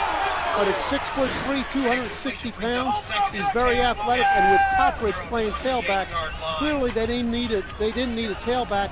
He moved the defensive line, and in 1 year has had an outstanding season. Yeah, Normal, his third stop started back in 2011 at the College of Canyons, 2012 at Glendale Community College, and now here at Illinois State. You see the tackle made by Tevin Allen as he sent Logan Cunningham awkwardly into a midair flip. Take a look at the landing here by Cunningham. Well, that's the type of tackling that's becoming more and more prevalent now, with the emphasis on avoiding helmet-to-helmet contact. Is the tackler coming in low and aggressive with a shoulder tackle, and he did it perfectly. See Cunningham limping around, favoring the right leg. He has unique history with Hamilton Heights. He had the longest touchdown in the state of Indiana in 4 categories his senior year. Kickoff, rush, a reception, and interception, all 95 plus. 3rd down and 5 for Cole Morgan. Man for man for the first time. They swing it out. Johnson makes the catch. Donnelly greets him. Perfect call by Spence Nowinski. First time he's gone to man for man on 3rd down, and Donnelly was right on his coverage on the guy that the Panthers like to look to on 3rd down out of the backfield, David Johnson. Good by the coaches, good by the players. Loss of 3 on the swing to Johnson. Alex Donnelly, 3-year player, 65 tackles on the season from his outside linebacker position. Biegler with a line drive kick, a premature fair catch signal by Neblett. Thought he might have had a chance to return it, but good starting position for Illinois State. Here's a look at the brackets. The winner of this game takes on the winner of Montana and Eastern Washington. They'll be kicking off in a little bit on ESPN3. The top seed New Hampshire with a late lead on Fordham. Chattanooga has a double-digit advantage on Indiana State. Quarterfinals next weekend on the ESPN networks. Illinois State operating from their own 40. Roberson will give it to Coppridge, looking for a little bit of room. Does not find a lot. He gets 2, maybe 3. You know, one thing that I want to mention that can't get lost with the offense success, how about the play of this offensive line? Lidkey, Avaloy, Spellman, Ammons, and Barton. Much improved from the first time these two teams play. It's a big offensive line, Sean. 4 out of 5 over 300 pounds. They've got height, a number 6'6", 6'7" players. They thought they could run the ball better than what they did in the first game, and they're living up to it today. We've got 2 tight ends, both O'Shaughnessy and Farmer on the same side on this play. They run to the left. Coppridge gets 2. Pusher, the head-hunting linebacker for UNI, in on the stop. Well, that's a reason why it's 3rd down and 6 now, is because we've mentioned Butcher 2 plays in a row. He's an outstanding linebacker who's been quiet to this point. See the training staff working on Cunningham, the receiver for UNI. Dexter comes into the game now to play over the slot, Sean, which puts the Panthers in their nickel defense. So far, this has been mostly zone coverage, which it is again. Quick throw, and it's caught. Down the far side, O'Shaughnessy banging his way off would-be defenders. Takes it to the Panther 26. Well, O'Shaughnessy, he's a 6'4", 245-pound tight end who's a converted wide receiver. And they put 2 receivers out to that side opposite the slot defender. They both go vertically against 2 deep zone. There's no reroute. You cannot play cover 2 and let the inside receiver straight down the seam. O'Shaughnessy arrived on campus with a wide receiver body. You mentioned the former receiver. He's gained over 50 pounds and has really developed into a terrific blocking tight end. In fact, they described him a better blocker than pass route runner. Open down the middle. Down the seam. Touchdown, O'Shaughnessy.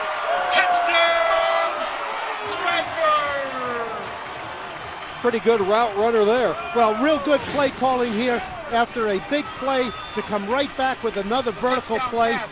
On a first down play, Kilfoy, the safety, gets caught with his eyes in the backfield, expecting run. He should be in the middle of the field. That allows O'Shaughnessy to get over the top. This game, as mentioned at halftime, Sean, has been well planned out by the coaching staff of the Redbirds, taking full advantage of the extra practice days and planning days provided by the bye week. Little dancing on the Illinois State sideline. Trey Roberson with his third touchdown pass. And you mentioned the preparation. Are we starting to see the advantage of that first round bye maybe a little bit here in this rematch of the two powers in the Missouri Valley football? Sure, we are certainly witnessing it during the period of time that the UNI Panthers were game planning Stephen F. Austin, a team that they first had to familiarize themselves with. That allowed the Illinois State coaching staff to thoroughly go back and analyze once again all aspects of the earlier matchup between these two teams, really be able to chart the tendencies in that game and in subsequent games. And on both offense and defense, they are making calls to take advantage of the tendencies that became apparent to them. And when you have an offense that's got a quarterback with the skills of Roberson, a back like Coppridge, and a strong offensive line to go along with a tough-minded defense that's hard to run against, those are all the ingredients, Sean, for a team that's equipped to go deep into these playoffs. You saw Brock Spack a few moments ago, the head coach with this Illinois State program, spent 12 years as the defensive coordinator with Purdue. A Rockford, Illinois native, longtime Purdue D coordinator. Spent a lot of time with Joe Tiller, and that was his mentor, the former Purdue head coach. Spent some time together in Laramie at Wyoming for 2 years. He brought recruiting back to that Chicago area. One of the first things he changed as far as the culture here at Illinois State was to lock into Chicago and get some of those kids coming down south here to Normal. And then his defensive mindset, his mentality, and what he's been able to accomplish through the years with his experience on that side of the football.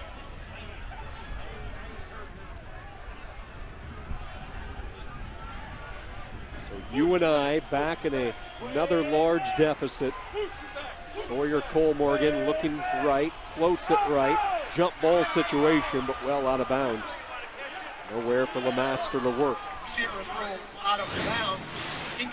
Right, the receiver allowed himself to get too close to the sideline, which did not allow any room for Cole Morgan to get the ball to him. You got to allow a good 5-yard area so the quarterback can throw the ball over his outside shoulder.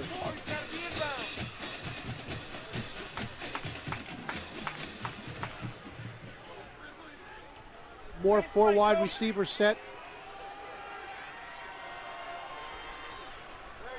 David Johnson blew out a tire as he tried to make a cut. Loss of 3.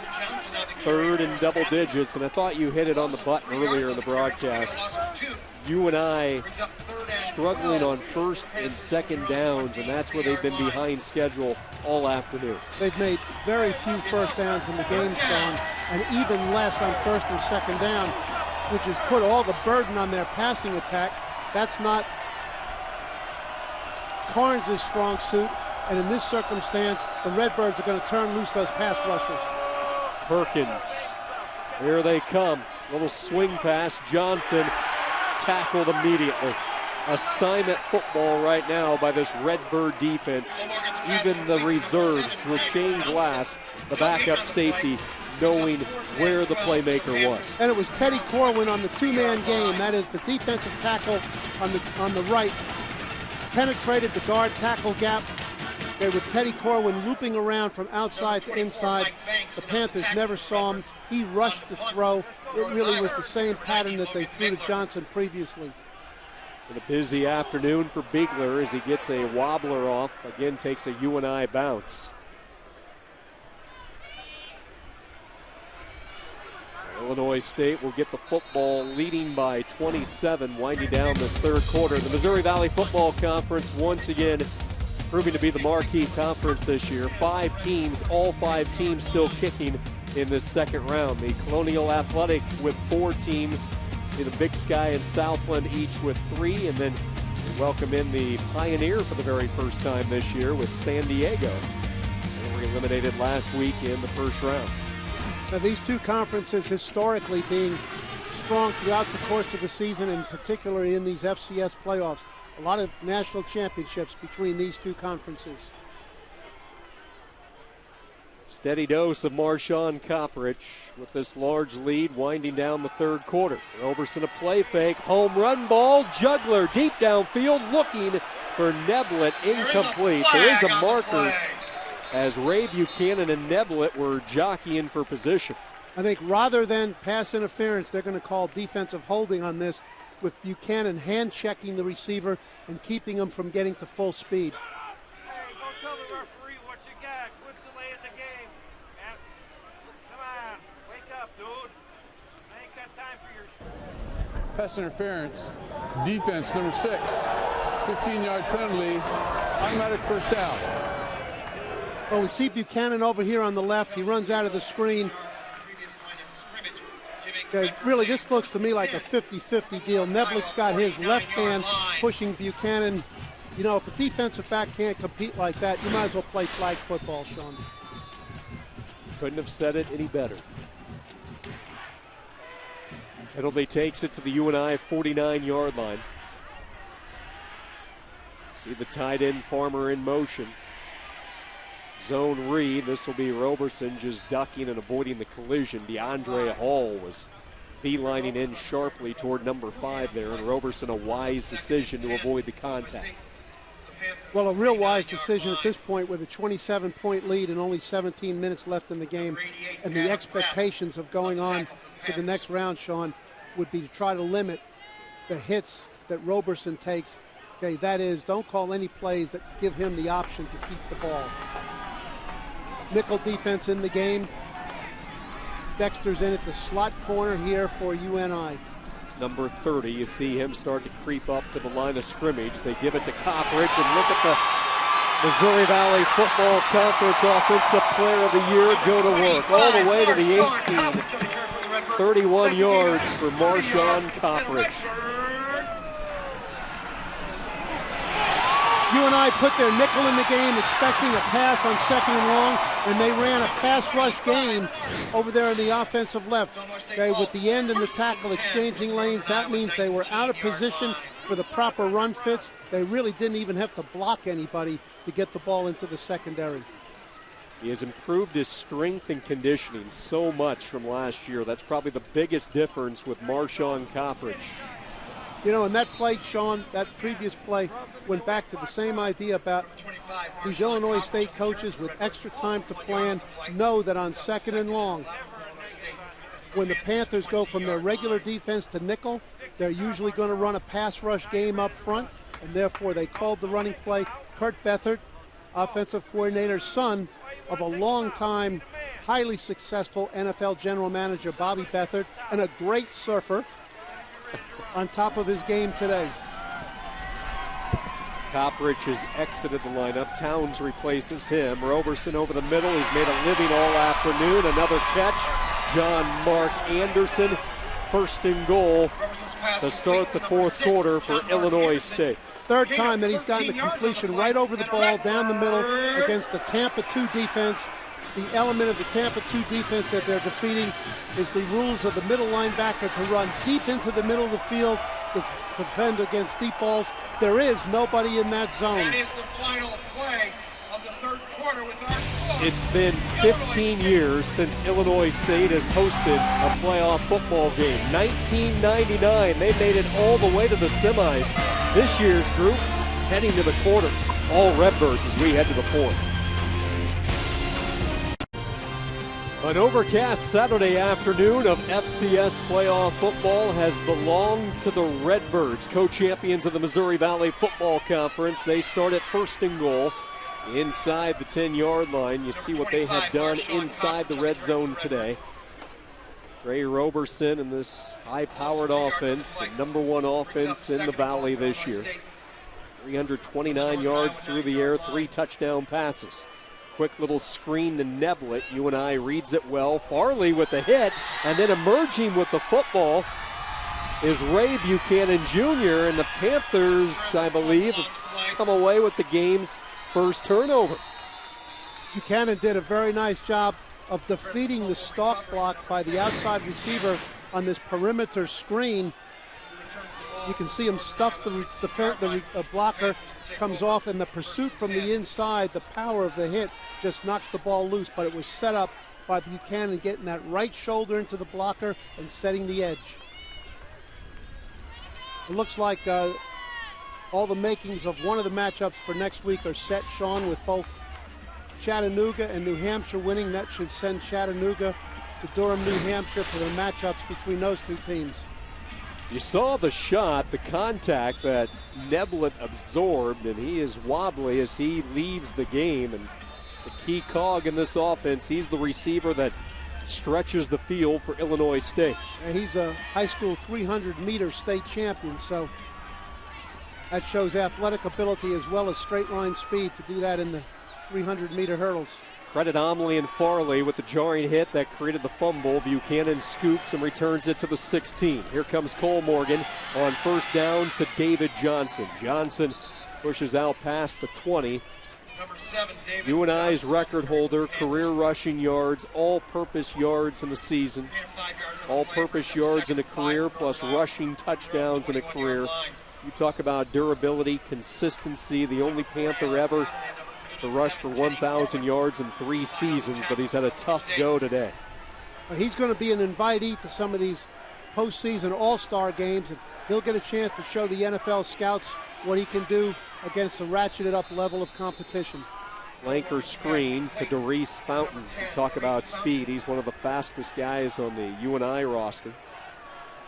Now we'll see here, Sean, how UNI chooses to play this. At 34-7, they can either take a pass it on every down, try to score a bunch of touchdowns, or treat it like it's a blank scoreboard and just run their game plan as if it was 0-0.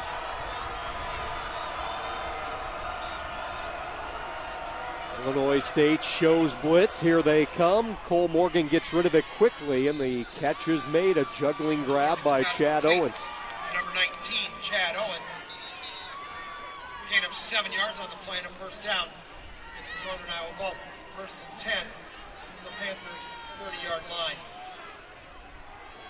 The Panthers are pretty much in 4 wide receivers and go into not necessarily true no huddle, but a speeded up pace. It looks like they're going to try to take a score all they can mode. Down the seam, it's caught. Charles Brown with the reception. The longest play from the line of scrimmage in this football game for UNI. They're going to go fast here. Charles' first catch in the last 2 games. He was put in there for his speed. He gets over the top and down the middle. Clearly he had a bad matchup there for Illinois State against Megan, the defensive linebacker, against Brown. Bad matchup.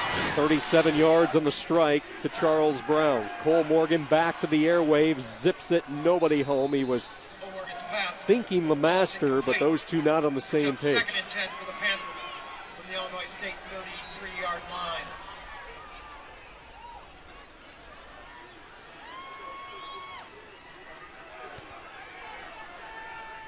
UNI putting together a long drive here as the Panthers have taken it from their own 16 all the way to the Redbird 33, thanks to the right arm of Sawyer Cole Morgan. Again, the Redbirds show blitz. They send the linebacker, Cole Morgan, down the middle, caught. Owens hangs on despite the contact from Tevin Allen. Tough, over the middle running by Chad Owens.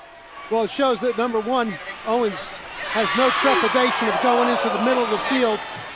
And we've seen that Allen will put that big baseball bat on him when they get near him. Screen, they come to LeMaster on the near side, picks up an Owens block. LeMaster dives to the 2. 13 yards, and just like that, UNI on the doorstep. All right, Lehman comes back into the game to at least give him a tight end blocking side. They'll still have 3 wide receivers in the game, and Lehman in there as a potential blocker. They're unbalanced now to the offensive left. First and goal, they give it to Johnson. He will dance to the right into the end zone for the touchdown. Very impressive drive shown by Cole Morgan. Gets the ball out of his hands quickly. He's on target.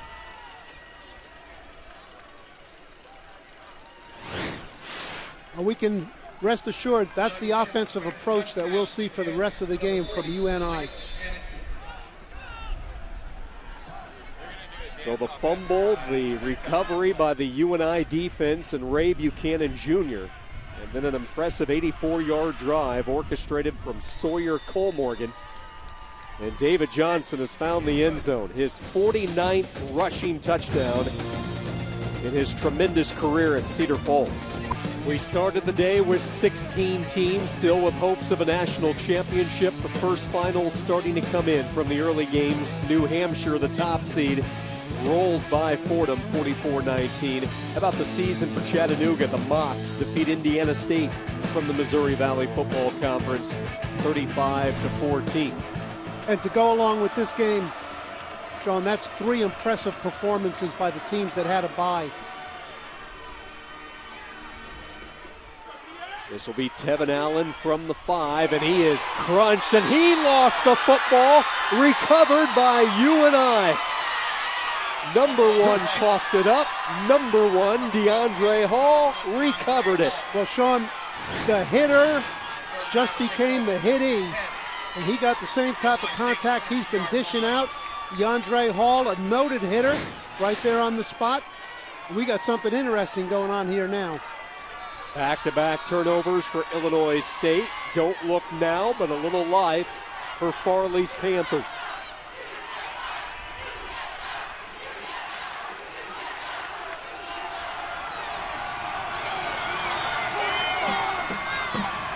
UNI from the 20-yard line.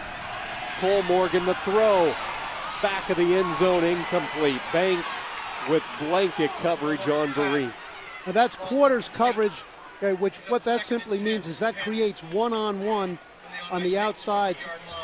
Banks was well prepared for them to take a vertical shot right after a turnover against isolated coverage. Always calm and cool and collect, Mark Farley. His team trying to scratch and claw their way back into it. Owens in motion, second down.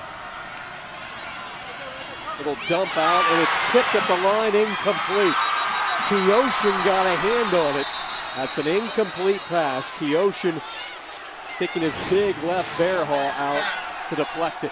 Well, he uses his athletic ability that we spoke about before as a converted running back, and then even though the whistle was blown, he ran 75 yards into the other end zone, kind of like a throwback play for him, chance to have some fun carrying the ball. All he did was tire himself out, so he can't be in there to rush the passer on the next play. Wanted to show those coaches he still had it. Brown is back in the game to bring some speed over there on the left side. Illinois State runs a stunt. End zone throw, and it's caught for the touchdown. Brett LeMaster, what a catch. What a catch is right. Throw it on the back shoulder. LeMaster knew by the positioning of the defensive back that Cole Morgan was going to go to the back shoulder. He's prepared for it. That's a heck of a play. Josh Birch could not have defended that any better. Maybe just turn the head, turn the neck would be the only thing, but LeMaster with a terrific catch, and Cole Morgan put the ball where it had to. Well, that's why so many people say, boy, this back shoulder fade, they are really a choice fade. Is he going to throw it over the top or throw it back shoulder? It's so difficult to defend. Sawyer Cole Morgan started this season as the number 1 guy. He's back in that number 1 spot for the Panthers.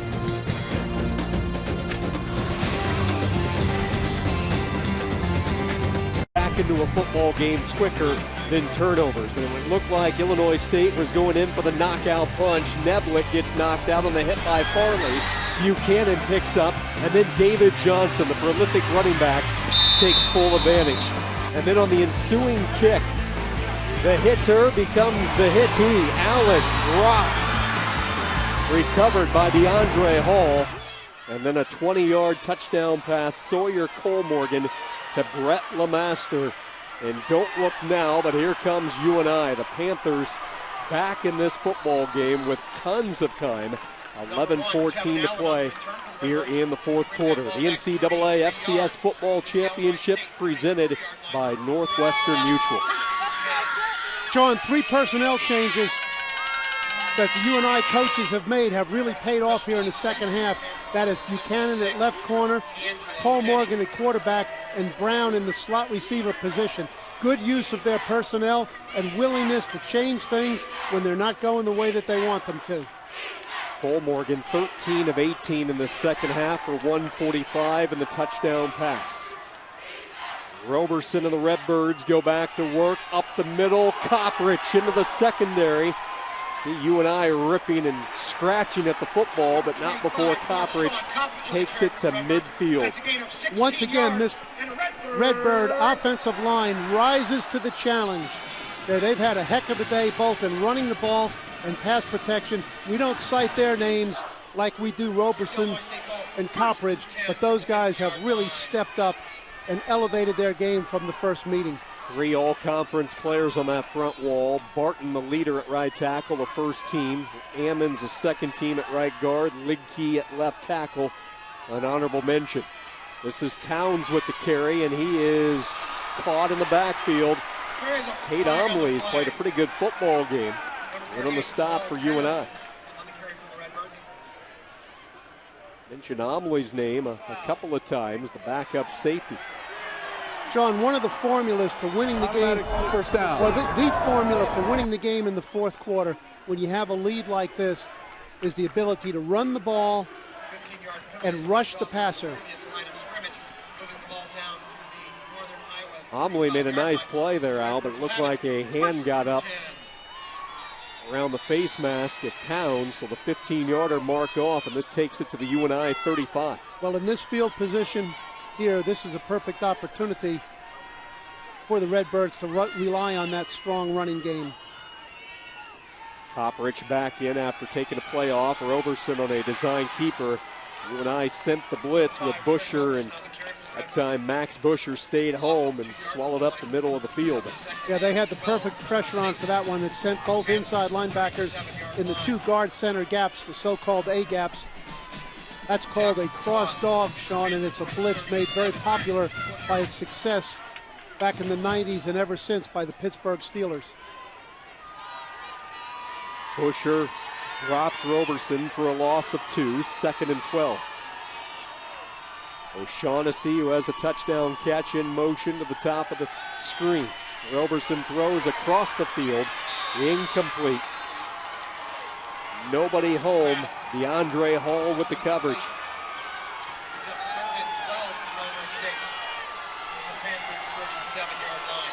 Well, on 3rd down and 12 here, clearly the Redbirds would like to make a first down, Sean, but the most important thing after 2 successive turnovers is do not turn the ball over, and at the very least, kick the ball down towards the goal line and create bad field position. That's how you want to manage the game. Do you bring pressure if you're UNI? I think you definitely, since they have not had much rush, and they're in a pressure look here to bring 5. They rush 4, drop 1 back. Roberson with time, tipped and caught. Caught off the deflection by Meredith. Really nice job by Meredith on the ground or just falling to the ground. Great job of staying with it. Jake Farley, that's one of the, if you want to change the game, not only could that be a knockdown, that's a potential intercept. Could have really flipped the field here. You saw Farley's reaction as immediately he put his face mask to the turf. He knew he missed an opportunity, and then the opportunistic Cameron Meredith, his 7th catch of this game, 4 straight 100-yard receiving efforts. Copprich over the left side, and he plows for 3.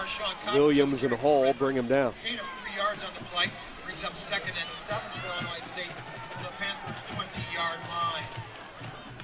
Well, not only the strategy of this particular moment, but with the pounding running attack that Illinois State has had up until this point.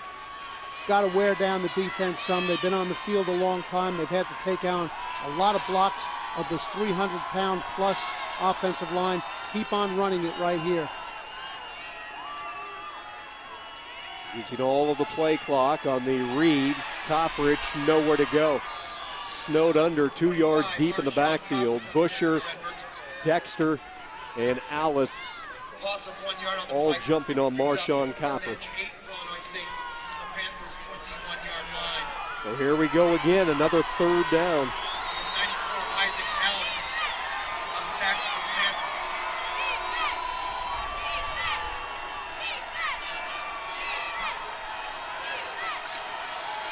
Third and 8 for the Redbirds, working against this breeze. They're normal this afternoon. Panthers rush 5, and they get to Roberson. He was hit just as he released it. Or did he release it? Officials indicating a fumble, and it's UNI football. Well, that's the first time that the Panthers have brought this blitz, John. We can see that Dexter comes from the slot corner position, comes inside the outside rusher. The tackle chased the outside rusher, set him up on the inside. Well called, perfectly called at that particular time by Coach Mark Farley. Dexter delivered the boom right before Roberson's right arm went forward. Busher recovered it. 3 fourth-quarter turnovers by Illinois State. Right, just the point that was made before that play. The number one thing you want to do on that down at that field position with this score is don't jeopardize the ball.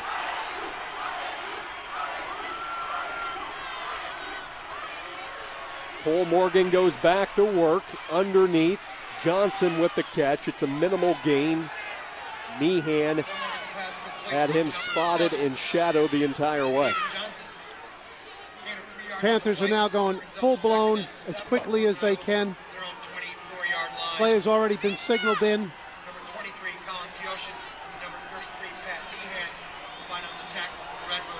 Second and 6 for the Panthers.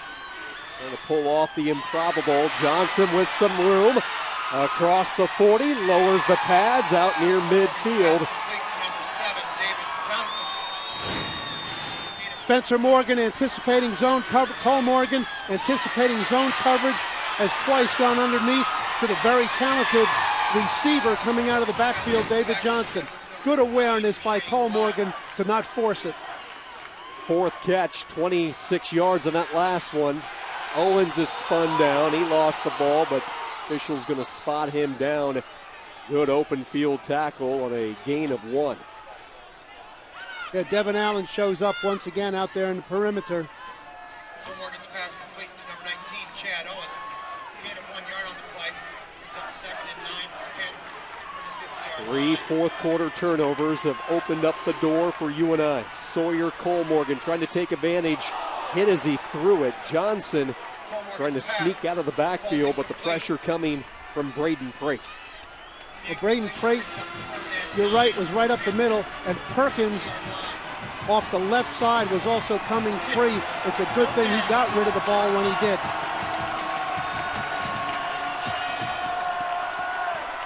They don't need the pressure with more than 4 when they've got Corwin and Perkins coming off the 2 edges.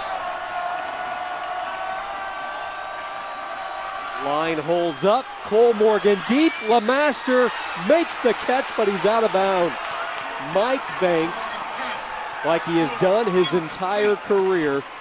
Opposition usually looks at him as maybe a pickable target, but so tough. Mike Banks knew exactly where he was on the field, Sean. He kept working the receiver over into the sideline, kept inside body position on him, so there was no place to throw the ball other than out of bounds. Savvy play by the veteran player. UNI 4 of 8 on 4th downs this year. And you know they'll be rushing hard on this. Here's the second part of that formula. Run it and rush the passer. The season at stake. Cole Morgan initially had time and has a wide open receiver. Owens makes the catch, at the 31, and we're starting to see this offensive line give the quarterback time to throw. Against quarters coverage, which makes the safety responsible for Owens on a vertical route, he pushes up, gets the safety to fall off thinking it's a go pattern, Sean, breaks it to the sideline and was wide open. Just poorly played by the safety on that play. New and fresh life for UNI. Down the seam, some contact. Meehan with a two-hand shove, and Sawyer Cole-Morgan can't believe it. His target went flying, but no flag. It's a good defensive play. If it works out for you, it's a good play. It was a good play for the linebacker with the shove. It was a bad play for the back judge who missed it. See the Panthers up tempo, still an eternity of time, over 5.5 to play in this fourth quarter. Cole-Morgan with a pocket. Home run ball, incomplete. Vereen trying to go up, and again, it's Mike Banks hit the coverage. All right, well, we're certainly seeing Mike Banks, once again, knowing where he is, pushing the receiver towards the sideline, using his leverage right there. But Mike Banks did everything right there that Ray Buchanan did earlier and was called for pass interference. If they're going to call it once, they got to call it every time. That's their job. And if you're UNI, you're looking opposite number 24 here. Cole-Morgan steps, throws toward the end zone, jump ball, incomplete. Brown, the receiver, Tevin Allen, the safety, coming over to break it up. And another fourth down for UNI.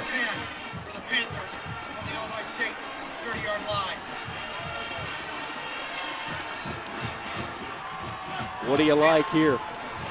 Well, what they need right here is 10 yards, not 30. So they need to get multiple receivers on the sticks, Sean. That means past the first down marker, at least 2 out of the 4, perhaps 3. There ought to be a specific pattern just for this situation. Pressure from the edge, and they get to Cole-Morgan. I'm not sure if he hit his own lineman or if the ball slipped free.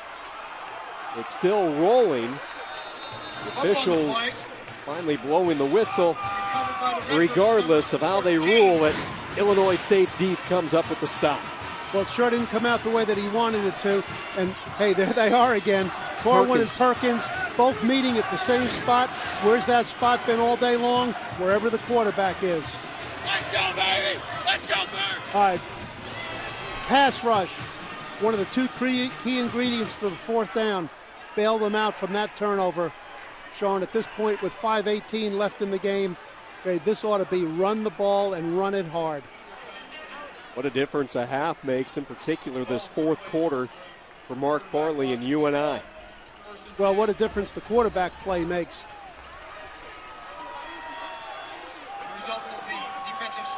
So Illinois State comes up with the defensive stop. Mention the hit coming from David Perkins, able to get to Cole-Morgan in the nick of time. And now let's see if they're going to take another look at that last play.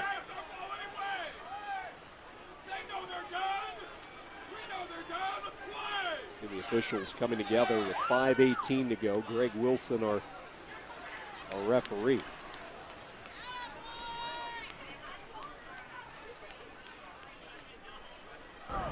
Ball should be placed at the 30-yard line. 1st and 10, Illinois State. So they're going to rule that an incomplete pass on 4th down. So the Redbirds take over at the 30 as they go to work on this clock. And you can bet Copperich will be carrying it with both arms laser locked on the leather. He gets the call, gets to the outside. Copperich slips free and is finally pushed out of bounds at the 43-yard line. He showed his very good balance on that particular play by staying on his feet. Now, here's something that hopefully that for the Panthers' sake that they're tuned into here, Sean, is that, as I mentioned earlier, he's exclusively a right-handed ball carrier. There was a hold there, Al, real quickly. I thought I spotted something at the line of scrimmage. So holding on the Redbirds. So, Sean, on plays going to the offensive left, the defense can know the ball is going to be in the right hand of the runner. So if you're working towards the ball carrier with a strip necessary to give themselves a chance, this is the opportunity to try to go for the ball. Tough afternoon for the Northern Iowa starting quarterback, Breon Carnes. Both physically trying to battle through what appeared to be a lower leg injury. Trying to figure out this Redbird defense. Koprich on first down. Start to keep an eye on the clock here as we wind it down inside 5 minutes. And again, UNI with all 3 timeouts. And they're going to take one right here. What's the mindset? Well, we'll get to that in a moment. Timeout. Farley's Panthers trying to put together a ferocious fourth quarter rally. Redbirds trying to hang on.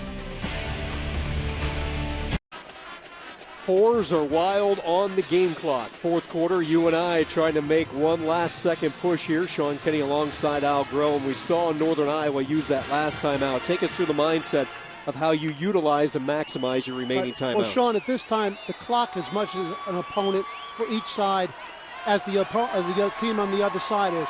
In this particular case, with its 2nd and 19, by taking a timeout, they dictate what the play is going to be. That is, it's going to be a running play so that they have to take another timeout. Gain of 4 yards on the play, brings up 3rd and 15 for Illinois State. Now the Panthers have chosen not to take a timeout. They'll have 2 left. What you think about it this time, too, is offensively you can stop the clock with first downs and incompletions. You cannot stop the clock defensively any other way than calling a timeout. With every 40 seconds that you save in your 2-minute drill, you can expect to run 2 to 3 plays. And that's what you want to be able to maximize if you're in the Panthers' position. How many plays do we get to run 13 points behind? Illinois State keeps it on the ground with Koprich over the right side. McMakin drags him down. So UNI will get the football back. 2 timeouts left here in Normal in a rematch of a November 1st game back in Cedar Falls that saw the Panthers win 42-28. A different story here, but the turnovers in this second half giving the Panthers an opportunity. Illinois State will take the full 40 seconds here. 9 seconds left. C.J. Laros on the punt for the second time. Rugby-style kick. Takes a bounce for Owens. Chad Owens running to the short side. Gets out of bounds at the 44. Good field position. They need 2 scores, so they have to get one quickly, Sean, which means those easy completions underneath the defense will only play to the Illinois State advantage, using time or causing the Panthers to call timeout. So there's going to have to be some throws up the field, knowing whether it's an inside breaking route or an outside cut, a first down will stop the clock. So they can utilize the whole field here. It's been all Sawyer Cole-Morgan for UNI in this second half. 17 of 28, 194 yards and a touchdown. Empty backfield, they throw it. That's a backwards pass. Yes, Lemaster on a throwback across the field, and it's intercepted by Teddy Corwin.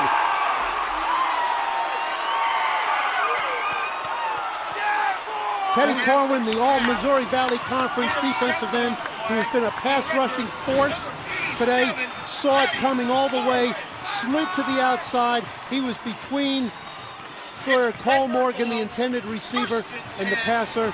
A cute play, Sean, but I would say as hot as Sawyer Cole-Morgan has been up to this point, throwing the ball up the field, I'll fall back on that old adage, runners run, catchers catch, throwers throw. Corwin with 6 tackles today, and now he comes up with the Redbirds' first takeaway. What an offseason. He had made so many strides in the spring and summer in the weight room, gained 20 pounds. And first person he credited was the strength coach, Jim Lathrop, who's no stranger to the weight room. He's been a part of some successful programs through the years. Clock operator, please reset the clock to 2:58, 2:58.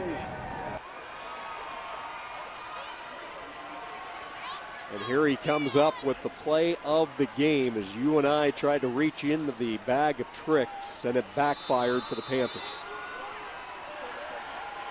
Well, no doubt we'll see successive runs here, both for the intent of gaining yardage and running the clock out, but also to make Northern Iowa use their timeouts. Koprich surrounded on first down.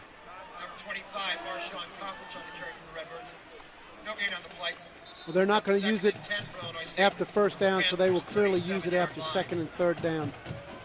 Number 46, Jake Farley on the tackle for the Panthers. Illinois State making their 5th playoff appearance. Lost in the quarterfinals in 2012 to Eastern Washington. 2006 lost in the quarters to Youngstown State. Well, they might find themselves back out there against Eastern Washington, showing the number 4 seed is playing Montana later today. Koprich over the left side, nowhere to go. He had his door shut. Nick Macon. Third down. 1 yard on the play. Timeout, Northern Iowa. That's their second timeout. That's a 30-second timeout. UNI will use their second timeout. It's a game of decisions.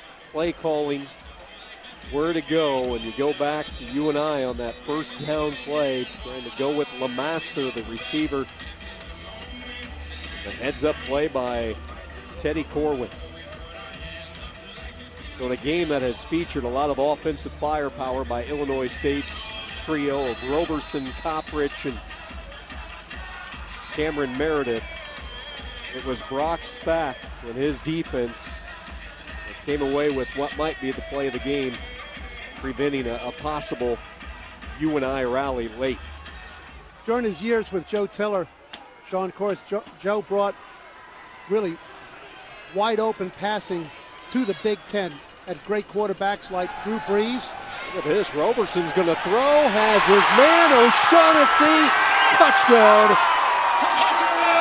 Well, I'm sure that Kurt Beathard called that play, but okayed by Brock Spack, and that's a Joe Tiller looking call in that situation. Brock picked up a few things by being around Joe, but you know, when he was the defensive coordinator, even in a pass-oriented offense, he coached some very good defenses over there, and they played good defense today and unpredictable offense. They call James O'Shaughnessy Mr. Clutch. His resume proves it. A couple of second-half touchdown grabs earlier this year to fend off Western Illinois. And here he has touchdown grab number 2 against UNI. Well, we have an inexperienced safety in there, Tate Omley, replacing the veteran Tim Guilfoy. He had his eyes in the backfield. He was guessing on what the play would be instead of reading his keys, and his team paid a 7-point price for that. So a career-high day for O'Shaughnessy in the yardage as we take a look at previous FCS National Championship teams. North Dakota State, can anybody dethrone the Bison? They've had a lock hold the past 3 years. Last team to do it, Eastern Washington back in 2010. Villanova back in the picture this year. They were champs in 09. Villanova will kick off here in about 30 minutes with Liberty. Sean, they're one of the last of the seeded teams to start the playoffs. 2 receivers over 100 yards for Brock Spack's Redbirds. Meredith with 115, and then O'Shaughnessy with that last touchdown. 4 catches, 105 yards. Each of those guys with a couple of touchdowns. O'Shaughnessy was one of our impact players coming in, and the big tight end out of Naperville North, delivering what appears to be the final blow to the UNI Panthers. David Johnson playing hard all the way to the end, takes it out to the 46. You know, Sean, every year when the March Madness starts, the pundits are always saying that the teams with the good point guards, that is the guys who handle the ball, are the teams that have a chance to go deep into the playoffs. And so too is it in these FCS playoffs. Teams with the guy who's going to handle the ball and distribute it, the quarterback. That's the position, with everything else being equal, can clearly differentiate the teams. And as good as Sawyer Cole-Morgan has been here in the second half, it's been Trey Roberson who has stood out as the difference maker.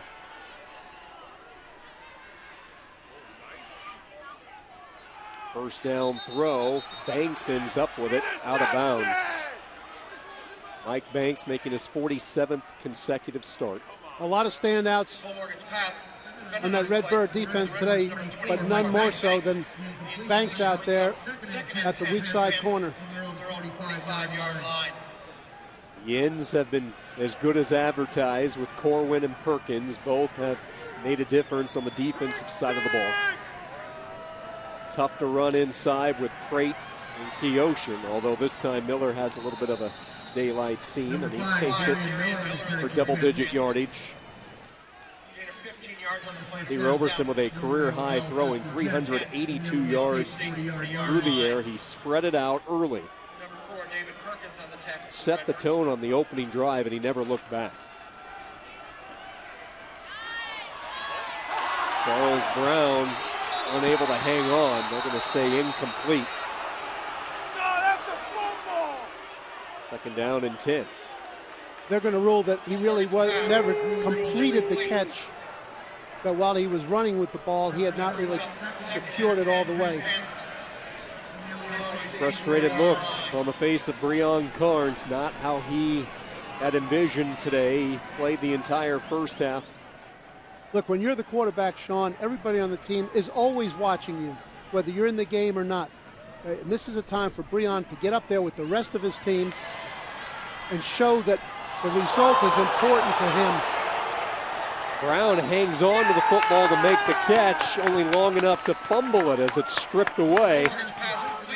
Turnover number 2, and Illinois State in the city of Normal getting ready to celebrate.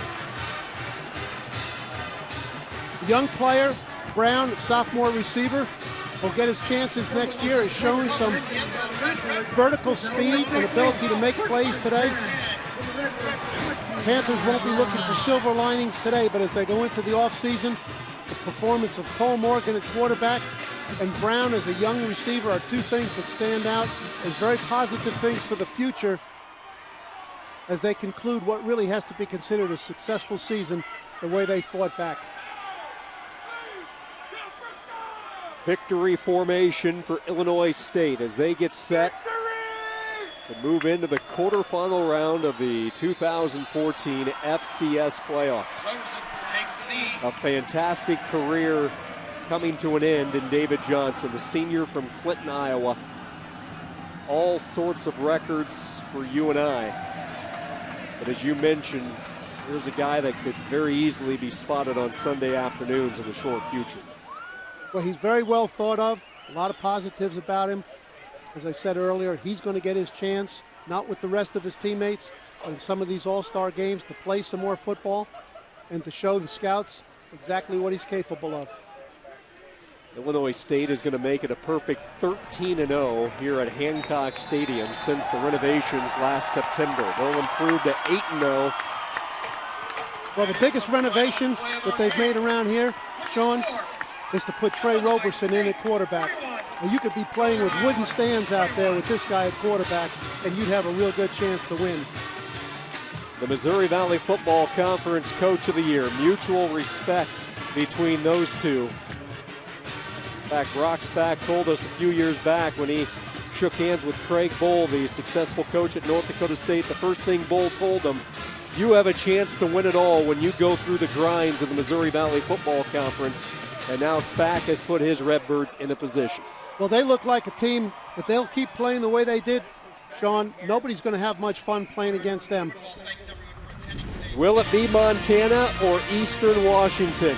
That question remains to be answered. That's the story from Normal. For Al Groh, I'm Sean Kinney saying so long.